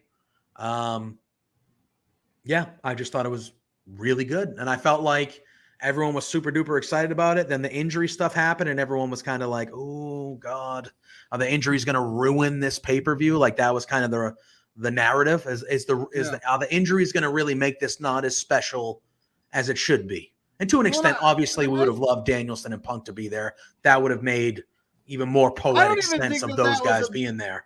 But negative narrative. It was the narrative, like, because it wasn't a negative narrative, but the narrative, I feel like people's expectations were becoming naturally lowered a little bit because of all the injuries. Oh, that's for sure. All. Like I wasn't as excited. Once you take Punk, Danielson out of the equation, and then Okada is an iffy until the last minute. Like, and then we were supposed to get Hiromu was supposed to be part of the 8-man tag, and that obviously didn't happen. Like, there were just things that happened where it was like, oh man, again, like how many people are going to get injured? And then the event actually happened, and it was like, didn't matter. This show still friggin' ruled. So good on them. Good on them. North American fans need to just have a little bit more faith and trust. You don't tell me what to do, Carl. I think I just did. Yeah. You're welcome. And, we were going to dive into Dynamite, but we kind of interweave Dynamite throughout that Forbidden Door segment. And if you want to watch our opinions of Dynamite, you can go watch the replay of All Elite Sidecast. Pluggo and myself were on that. Carl was in the chat the whole episode. So you can get all our opinions. Astrid was there. It's always a good time. So you can get all our opinions of that. So I do want to touch a little bit. There's a big premium live event. Pay-per-view. I'll call them a pay-per-view for the rest of my life. But there's a big premium live event happening on Saturday evening. It's Money in the Bank. So I did want to touch base on Money in the Bank a little bit before we get our draft and get the hell out of here because it's already been almost an hour and 45 minutes. I know. We're busy. Running long. A lot to talk about this week. JPJ was off last week, so he's like, yep, let's go, baby. He's ready to rev it up. I love it. We got him. There's just a lot to talk about. We had a big pay-per-view to talk about for them last week. There's a big pay-per-view this week. John Cena returned. A lot of stuff. But so we have the Money in the Bank pay-per-view. Right now, a 6-match card. I would very much like it to stay a 6-match card, WWE. Listen to me. Anyway, but we have the card. We'll just run it up. We can be quick. We don't have to go too much in depth. I'm sure the Money in the Bank ladder matches will have the most discussion because we'll talk about who we think we want to win, who we think's gonna win, that type of stuff. But we do have for the United States Championship, we have Theory defending against one Bobby Lashley. Theory, I believe, poured baby oil all over Bobby Lashley. That was something that happened recently. In his eyes, that was crazy. In his eyes, burning, stuff like that. They're clearly positioning Theory to be a future face of the company, main event caliber person. I expect Theory to win this match. I do not want Theory to win this match because Bobby Lashley should. But I expect Theory to win this match, and then I expect Theory to head into SummerSlam with a potential lining up against John Cena. I'll head it over to you guys quickly. You agree with me? You think there'll be anything different? How do we feel about what we've seen so far with Bobby Lashley and Theory? I think you hit it. Yeah. Yeah. I don't want to see Theory win it, but Theory's going to win it. Yeah. He'll figure out a way to get the W. I'm shit. Vince McMahon might come out and just go for Bobby Lashley just to get on TV, and then we'll get Theory Cena at SummerSlam. Easy stuff on that. Easy stuff. Yeah. For Bobby Lashley. I know, huh? If only there was a world title picture that he could be involved in. I think Bobby Lashley is one of the most perfect people that could just literally walk into, like, if Roman would have come at the end of that Riddle match, right? And I know Brock came back and he got the good pop. I get it. And I like Brock Lesnar. It's always good to see Brock Lesnar, but I don't need to see Brock Lesnar versus Roman Reigns 9. I don't need to see that. Would the pop have been as big? No. But what if Bobby Lashley would have came out right there? That's a fresh matchup to me. Roman and Bobby Lashley for the time. Yeah. Okay. Bobby Lashley was a champion multiple times last year. When he beat The Miz for that world title, yeah, there were no fans there because it was still in the Thunderdome. The wrestling community as a whole was like all in on that shit. All in on it. They had the Hurt Business going. Bobby Lashley was like, he was presented as a big deal, and it was the first time he was presented as a big deal since he came back, because he should be presented by a big deal. Look at the guy. The guy looks like a Greek god. He's like almost 50, and he looks like that. That's ridiculous. Heck yeah.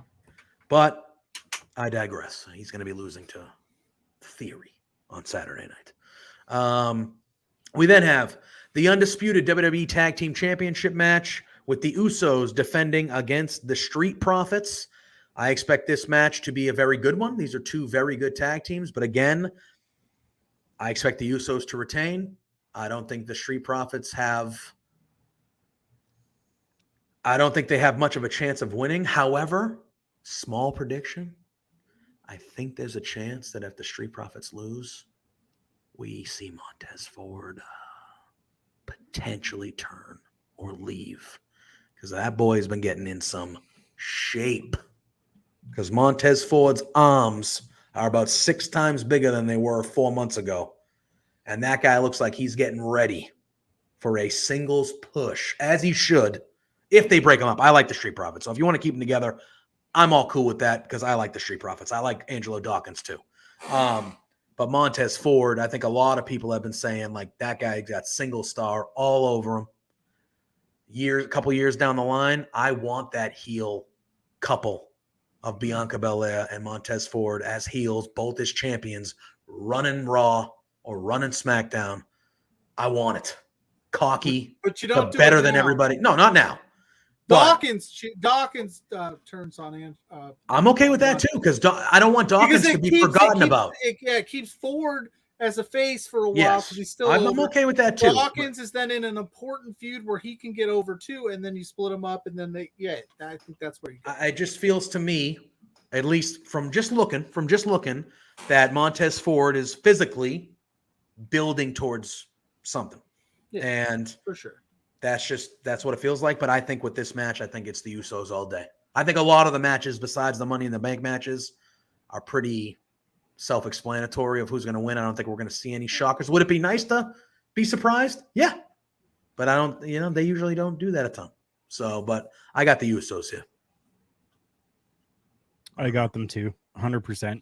No chance that the Roman Empire starts to crumble at Money in the Bank, because he's going to take some time off, and the Usos losing starts to put cracks in the armor. He's going to take some time off. He's already taken time off. But that's what Bailey I'm saying. there. It's going to be official, like. He's coming back for SummerSlam, so after this pay-per-view, he's going to be back for at least a month, or 3 weeks, whatever the build is. And the foundation starting.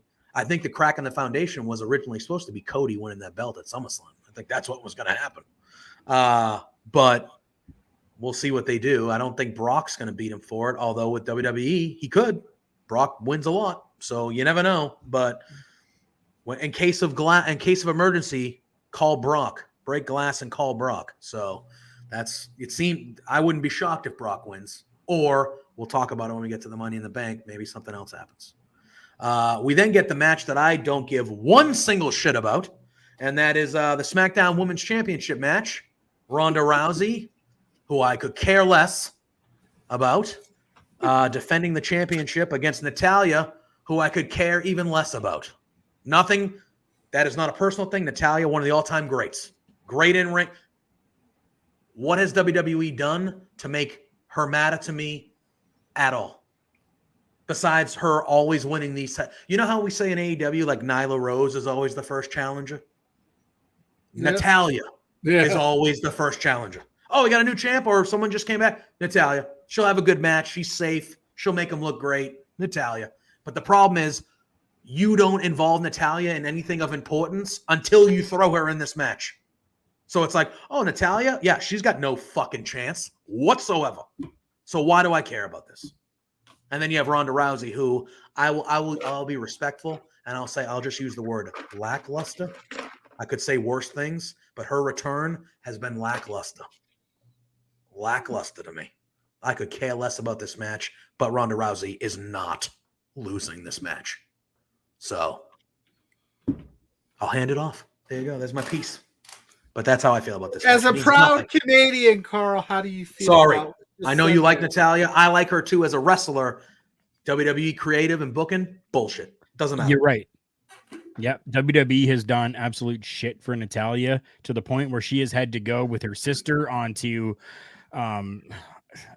other sites. Yeah, YouTube, only posting like sexy, provocative photos of herself to try to get herself over or something. Yeah. I don't know. But WWE has done absolute shit with Natalya, and I hate it. Storyline strictly based around the fact that Natalya has a rack out on. Yeah, like that's all they talk about. That's like Ronda. But they're not even doing that on screen. That's all like, social media, and that's like Ronda. You did the same shit. Like, it's but like Natalya, but don't be dissing someone else for doing it. Like, yeah, I don't know. Let me get to Ronda Rousey just for a moment. JPJ saved his words. I'm not going to. Awful. Ronda Rousey, you stupid bitch. You sit there and you say all over social media how much you hate and despise the things that the WWE has done to you and how you can't even be bothered to be part of anything with it because of how fake it is and all the bullshit. And yet you've come back. They put the championship on you yet again, and you still go out there looking like a goddamn fucking raccoon and do absolute shit for anybody or the company itself. Screw you, you stupid. See you next Tuesday. Thank you very much. That has been my TED Talk. Let it loose. The words of Carl. Let it loose. Where's the disclaimer? Woo! But it's just, I don't know. She's going to come back. She's going to push her automatically. Good. She doesn't care. She doesn't care. Here's the problem is she's playing this like I don't want to care vibe, but she's not doing it well. She should just be a baby face or something. I don't know. She is a baby face. She is, but she's not. But I'm saying like she's a baby face, but she's but she actually came out. I forget what she was on something, but she came out and she said the plan was she was coming back as a heel, which is where I feel like she should be. She should be a heel. But she came back as a heel, and she openly said because Vince heard the pop at the Royal Rumble, he changed his mind and made her babyface. Vince, you've been running the company. You've had Royal Rumbles for 30 years. When people come back for a return, the crowd fucking pops. Every time. What are we talking about? What'd you think? She was going to come back and the crowd was going to boo her? It's Ronda fucking Rousey. What are you fucking kidding me? Oh, they pop for a big, so we got to make her a baby face. No, you fucking old idiot. That is not what happened. They pop for her because they haven't seen her for a year. You fucking moron. Anyway. All right. I'm done. I've been swearing too much. Floodgates have been open. Oh my God. Owen, It's the stupidest shit. It's the stupidest shit how this old idiot is still in charge of creative for this company. They haven't had a good storyline besides one for a decade. They don't care about anything. Nothing matters. I'm just tired of it. And I like WWE. I'm going to spend 4 hours of my life on a holiday weekend on Saturday to watch this friggin' pay-per-view. And none of it's going to matter. None of it. It's overflowing. It is such bullshit. It's overflowing. Oh, and these people that come out and defend him and defend WWE, he is an idiot. He has no idea what he's doing. He's out of touch. He's been out of touch for a decade. Get him out of here. See you later. Listen, guys, I've really enjoyed the Ronda Rousey return. I think it has been well executed. It's just so annoying. I think you two are on the AEW payroll. You're marks. You clearly don't watch the product. She has been on point since day one. She is an excellent technical wizard in the ring. You two are just negative Nancys who need to get off of the Tony Khan. You know what I'm saying? I just can't stand it how, like, when you hear stories like that, that person should not be in charge of things. If that really happened to where Vince heard the pop of a Royal Rumble return, why the fuck didn't you make Diesel world champion in 2011 when he came back? Because his pop was the loudest of the night. So why the next night, how come we didn't crown Diesel? Well, he had a big pop, so we got to do this. What are you talking about? It's the dumbest. It's so dumb. Anyway. I am not on the Tony Cock payroll. Okay. We have you the Raw. two just don't understand. We don't. It is a business. It is sports entertainment, and they have been very entertaining. You guys just want to do your spot fests over at Forbidden Door. L. You too? Oh no, there's good shit that's going to definitely happen on Money in the Bank. Oh, we're going to talk about some good shit. The World Wrestling Entertainment's premier live event. Yeah, and her name is Ronda effing Rousey. No. She's the whole damn show. No, she's not. She is literally the part of the show that I'll be taking a poop during. Carl's I can't tell if Pluggo is being serious or not. No, you better not be being serious because this will be the last episode of Between Two Beards. So for the Raw Women's Championship, we have Bianca Belair defending against Carmella. I expect this match to be good, and I will go on record. Carmella, underrated. Anyway, that's what I say about Carmella. Underrated. She's been given so much shit by this company, and she's made it all work. All of it. Every time. When she debuted with Enzo and Cass, what did everyone say when she was NXT? She was the worst part of that. She's the worst. Who's the only one still in WWE world? Who's the only one still around? Carmella. 2-time Money in the Bank winner. Former SmackDown Women's Champion. Beat Charlotte Flair twice. She is underrated. She's not appreciated because for the most part of the last couple of years, like most of the company, WWE and Vince and Creative have given her bullshit. But she's at least made the bullshit somewhat entertaining because she's actually pretty good. And this, again, was supposed to be Bianca versus Rhea Ripley, which would have been incredible. But Rhea's hurt. Sounds like she has a concussion. She said brain injury. I'm assuming that's code word for concussion. They just don't want to use the word concussion, I guess. But she said it was like some teeth and brain stuff. So she probably got rattled during whenever, which stinks because Bianca and Rhea, to me, are the future of the women's division in WWE. They're the two that are going to be there for the next 10 years. Hopefully they move that to SummerSlam because I want that to have a high-profile match. But I expect Carmella to be a good replacement. I expect the match to be decent. And like all the other matches we've gone so far, I expect that there is no chance Bianca Belair loses. She will keep that title. Carl maybe thinks otherwise. Again, I just was very pro Carmella. I wouldn't have an issue with Carmella. I just think Bianca is a generational talent, and I don't see a fill-in. That's the only thing. Like, this is a fill-in thing. Like, it's like, oh, plan A can't work. Here's plan B. And I just don't see them all of a sudden, although Vince is insane, so you never know. But I just don't see them going like, I just see Bianca holding that title for a while. So I'm sticking with Bianca, but I do think this is going to be a good match. I really do. Do I have to call Pluggo? Is Pluggo alive? Is his shit broken? I don't think he is. He's all frozen up there again as he's squinting and blinking. And... No, I'm literally just. We've already gone 2 hours. We still have a draft to do for crying out loud. What else you want me to say? I want your opinion. That's why you're here. Mella's not winning shit. She's awesome. She's good, but she ain't winning. It's Bianca Belair's taking that thing home. I mean, they threw her in the mix. I mean, at least this time she won it. I hope they don't swerve her. Because there is that little maybe they're going to replace. Money in the Bank is a B show. I have Money in the Bank as an A. They treat that like it's the 4th pay-per-view. I don't think it's. I agree. I don't think they let Bianca drop the title. I just don't.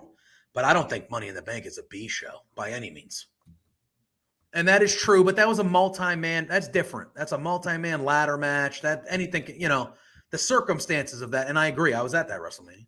I agree. He was probably the 5th or 6th person that you would pick out of that 6-man match. Yeah, but multi-man match, ladder match, like that can happen. You can win that. And he lost the title the very next night, if you don't recall. So I do think that was literally just, hey, let's have the crowd pop. They'll pop for Ryder because no one's expecting it. No, but and then the very next night, the Miz beat him for the title, I'd be interested to see if they add like a 3rd person to the mix or they just go straight up with it. But either way, it's Bianca Belair. She's on a roll right now. Yeah. All right. We then get the 2 Money in the Bank matches. We will start with the women's Money in the Bank. It is Lacey Evans versus Alexa Bliss versus Liv Morgan versus Raquel Gonzalez versus Asuka versus Shotzi and versus Big Time Bex. Big Time Bex. There's Mike. I made Mike. He hopped on a stream of mine earlier when I was playing MLB The Show, and I'm glad that he hopped in here. Yo. So good to see you, my friend. We're talking some Money in the bank. I think we're all in agreement here on this one. Liv Morgan wins it. She should win it. Why not? I am more than anybody else. So here's what we'll do. We'll go around the room. We'll say who we want to win and who we think is going to win. And then we can kind of talk about it for a few minutes, and then we'll move to the men's. And Dan, that's a fair argument. If the world title's not on the show, can you call it an 8? Yeah, that's a fair argument. I allow that. I just think Money in the Bank, they present it as not a B show. Yeah. This isn't Hell in the Cell. You know what I mean? Like present. It was going to be in a football stadium for crying out loud because but then they couldn't sell enough tickets because the show sucks. Well, that and they lost like Cody and with the Roman. Well, yeah, but they also couldn't sell tickets because the show sucks. But you're just a WWE. Oh yeah.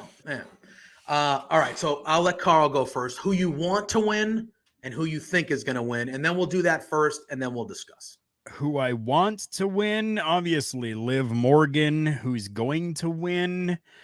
Becky Lynch. Oh, all right, cool. Pluggo. I want Liv Morgan to win, and I think Liv Morgan is going to win. I think this is the year they do it.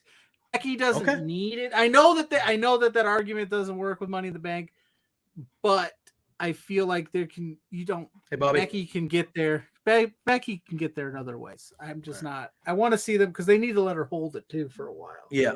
If you give it to Becky, you're telling me she's cashing it in at SummerSlam.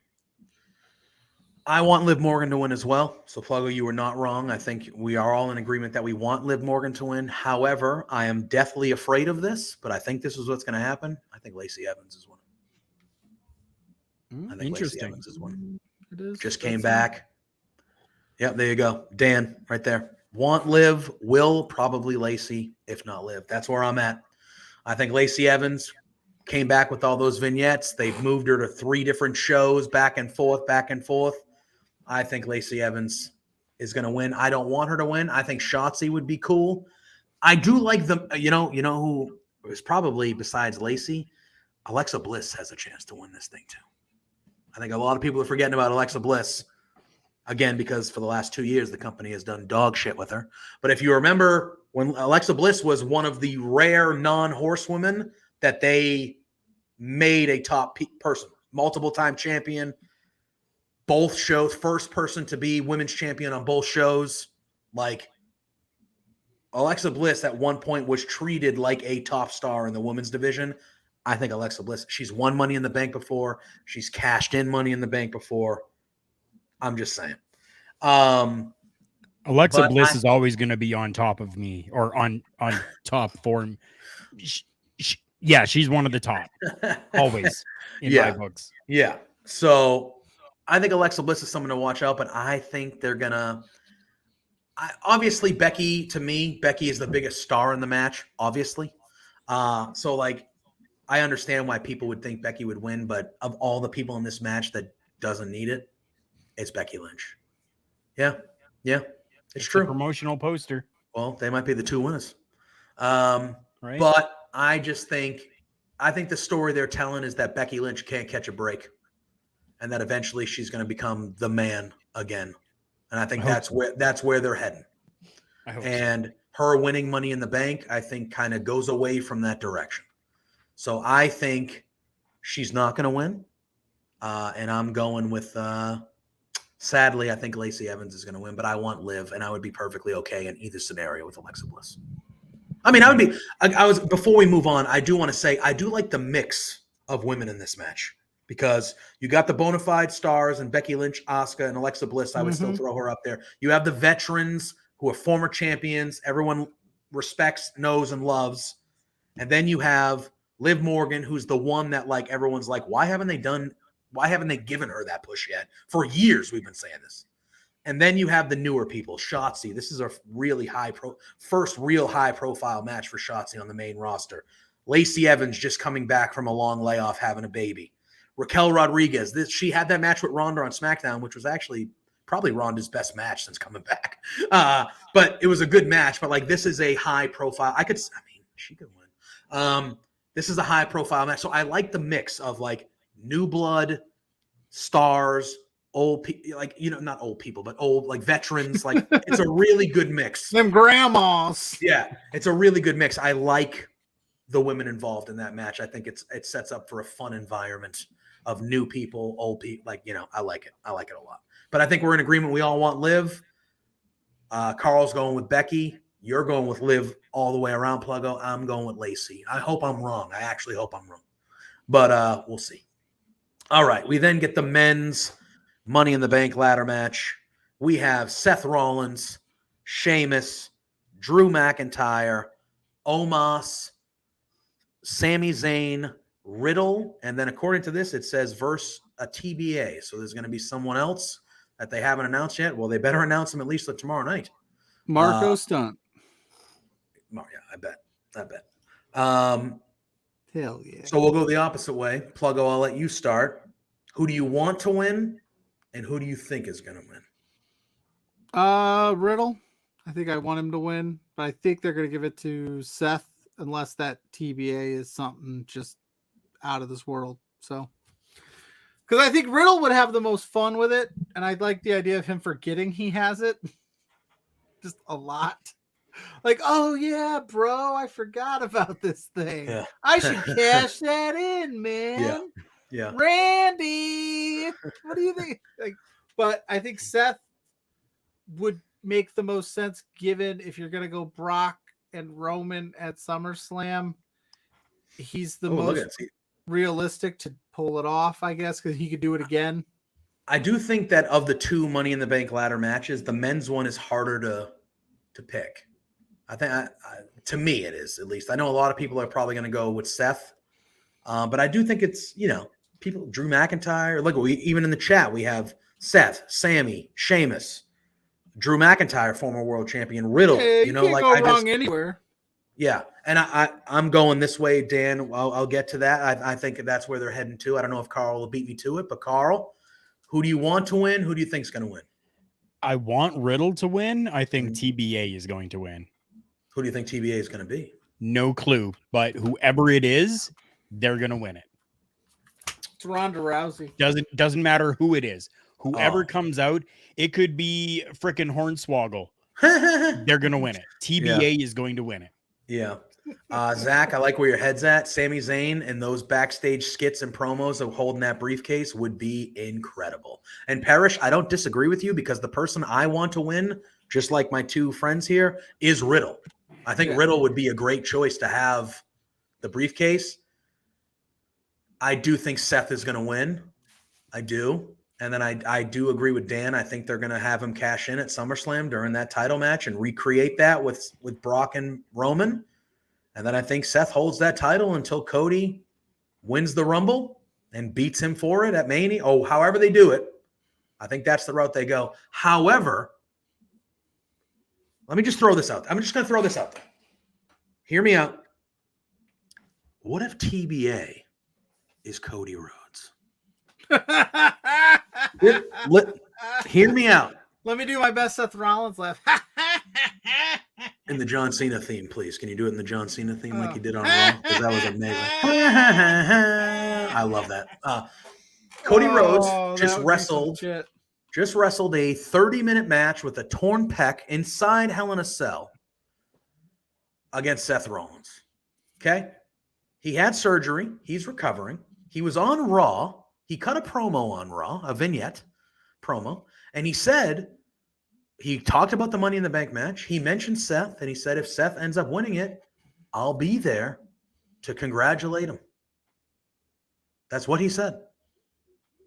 Now, I ask you, and I ask the chat, if Cody Rhodes would wrestle a full-on Hell in a Cell match with a torn pectoral, could he not come down at the end of the match, much like Brock Lesnar did, and not hit a move on anybody or anything like that, but come down and climb a ladder and just grab a briefcase with one arm and then disappear and recover with the briefcase, pop up in vignettes every so often with the briefcase? Is that completely out of the question?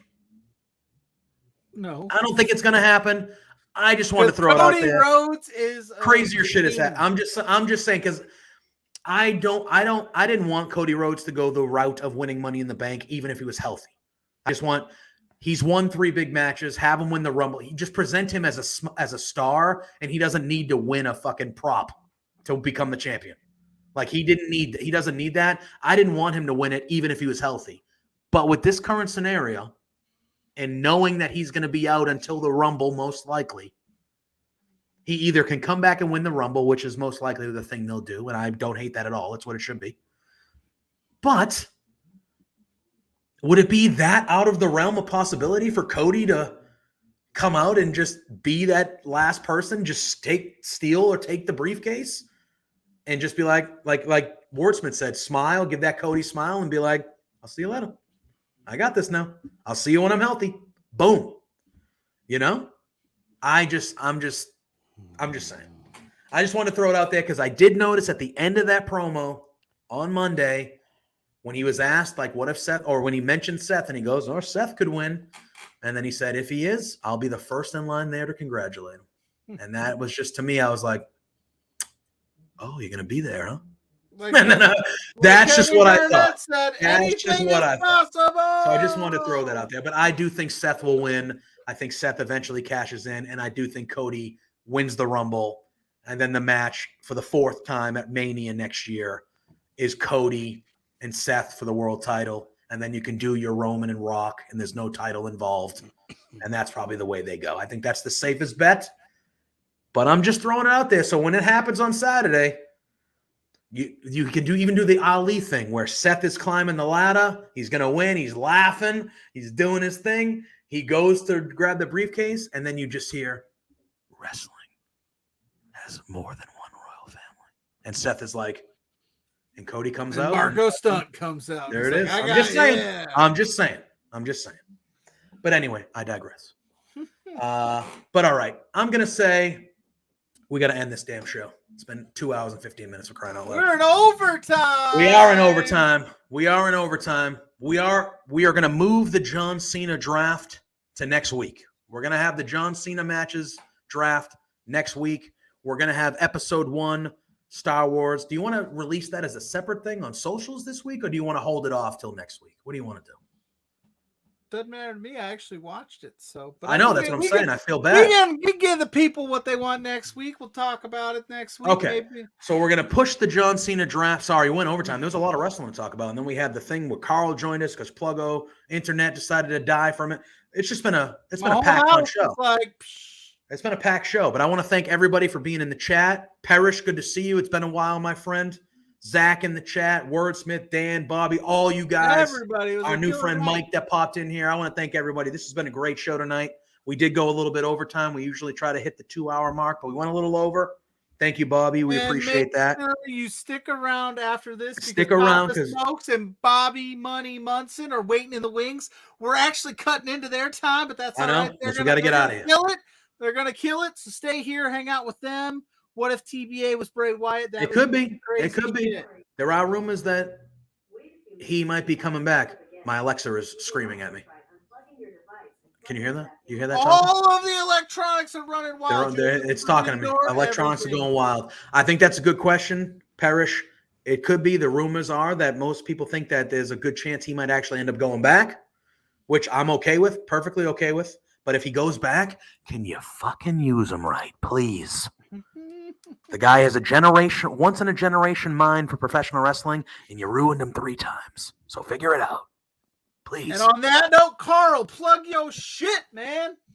Super quickly, I am Carl Carafel. Find me Tuesdays, usually 8:05 p.m. Eastern Standard Time is what it has been because of my shoot job at work.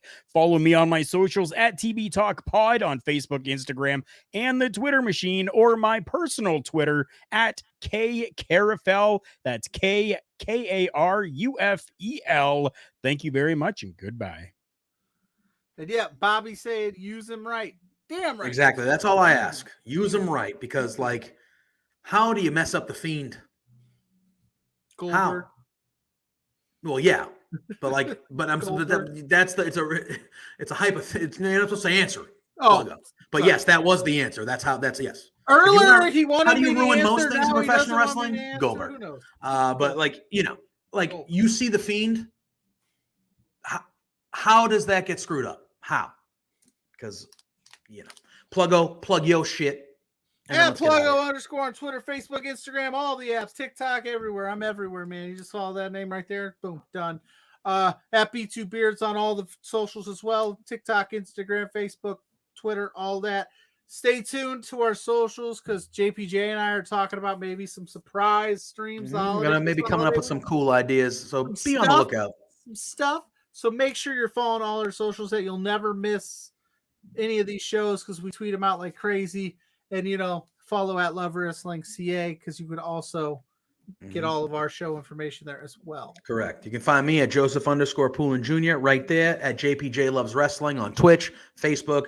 Follow the B2 Beard stuff, TikTok, Facebook, Twitter, Twitch, all of it. You can find us here every Thursday at 8 p.m. here on Love Wrestling. But don't leave this channel. Stay tuned. Like Pluggo just said, our friends Bobby and Papa Smokes with the best MLW reaction coverage you will find in Major Love Wrestling. We want to thank RK Athletics for the sponsorship. Follow them at RK Athletics 1 on all social medias, as well as our friends over at manscaped.com. Go to manscaped.com. You put in that promo code Love Wrestling. You will get 20% off, including free shipping. Where, Pluggo? Everywhere. Worldwide free shipping at manscaped.com. All over the world. Promo code Love Wrestling. We want to thank all of you again. Carl, we want to thank you for hopping in here, trying to save the day. Wordsmith, we love you. Until next Thursday, you'll see us here. But until then, peace out.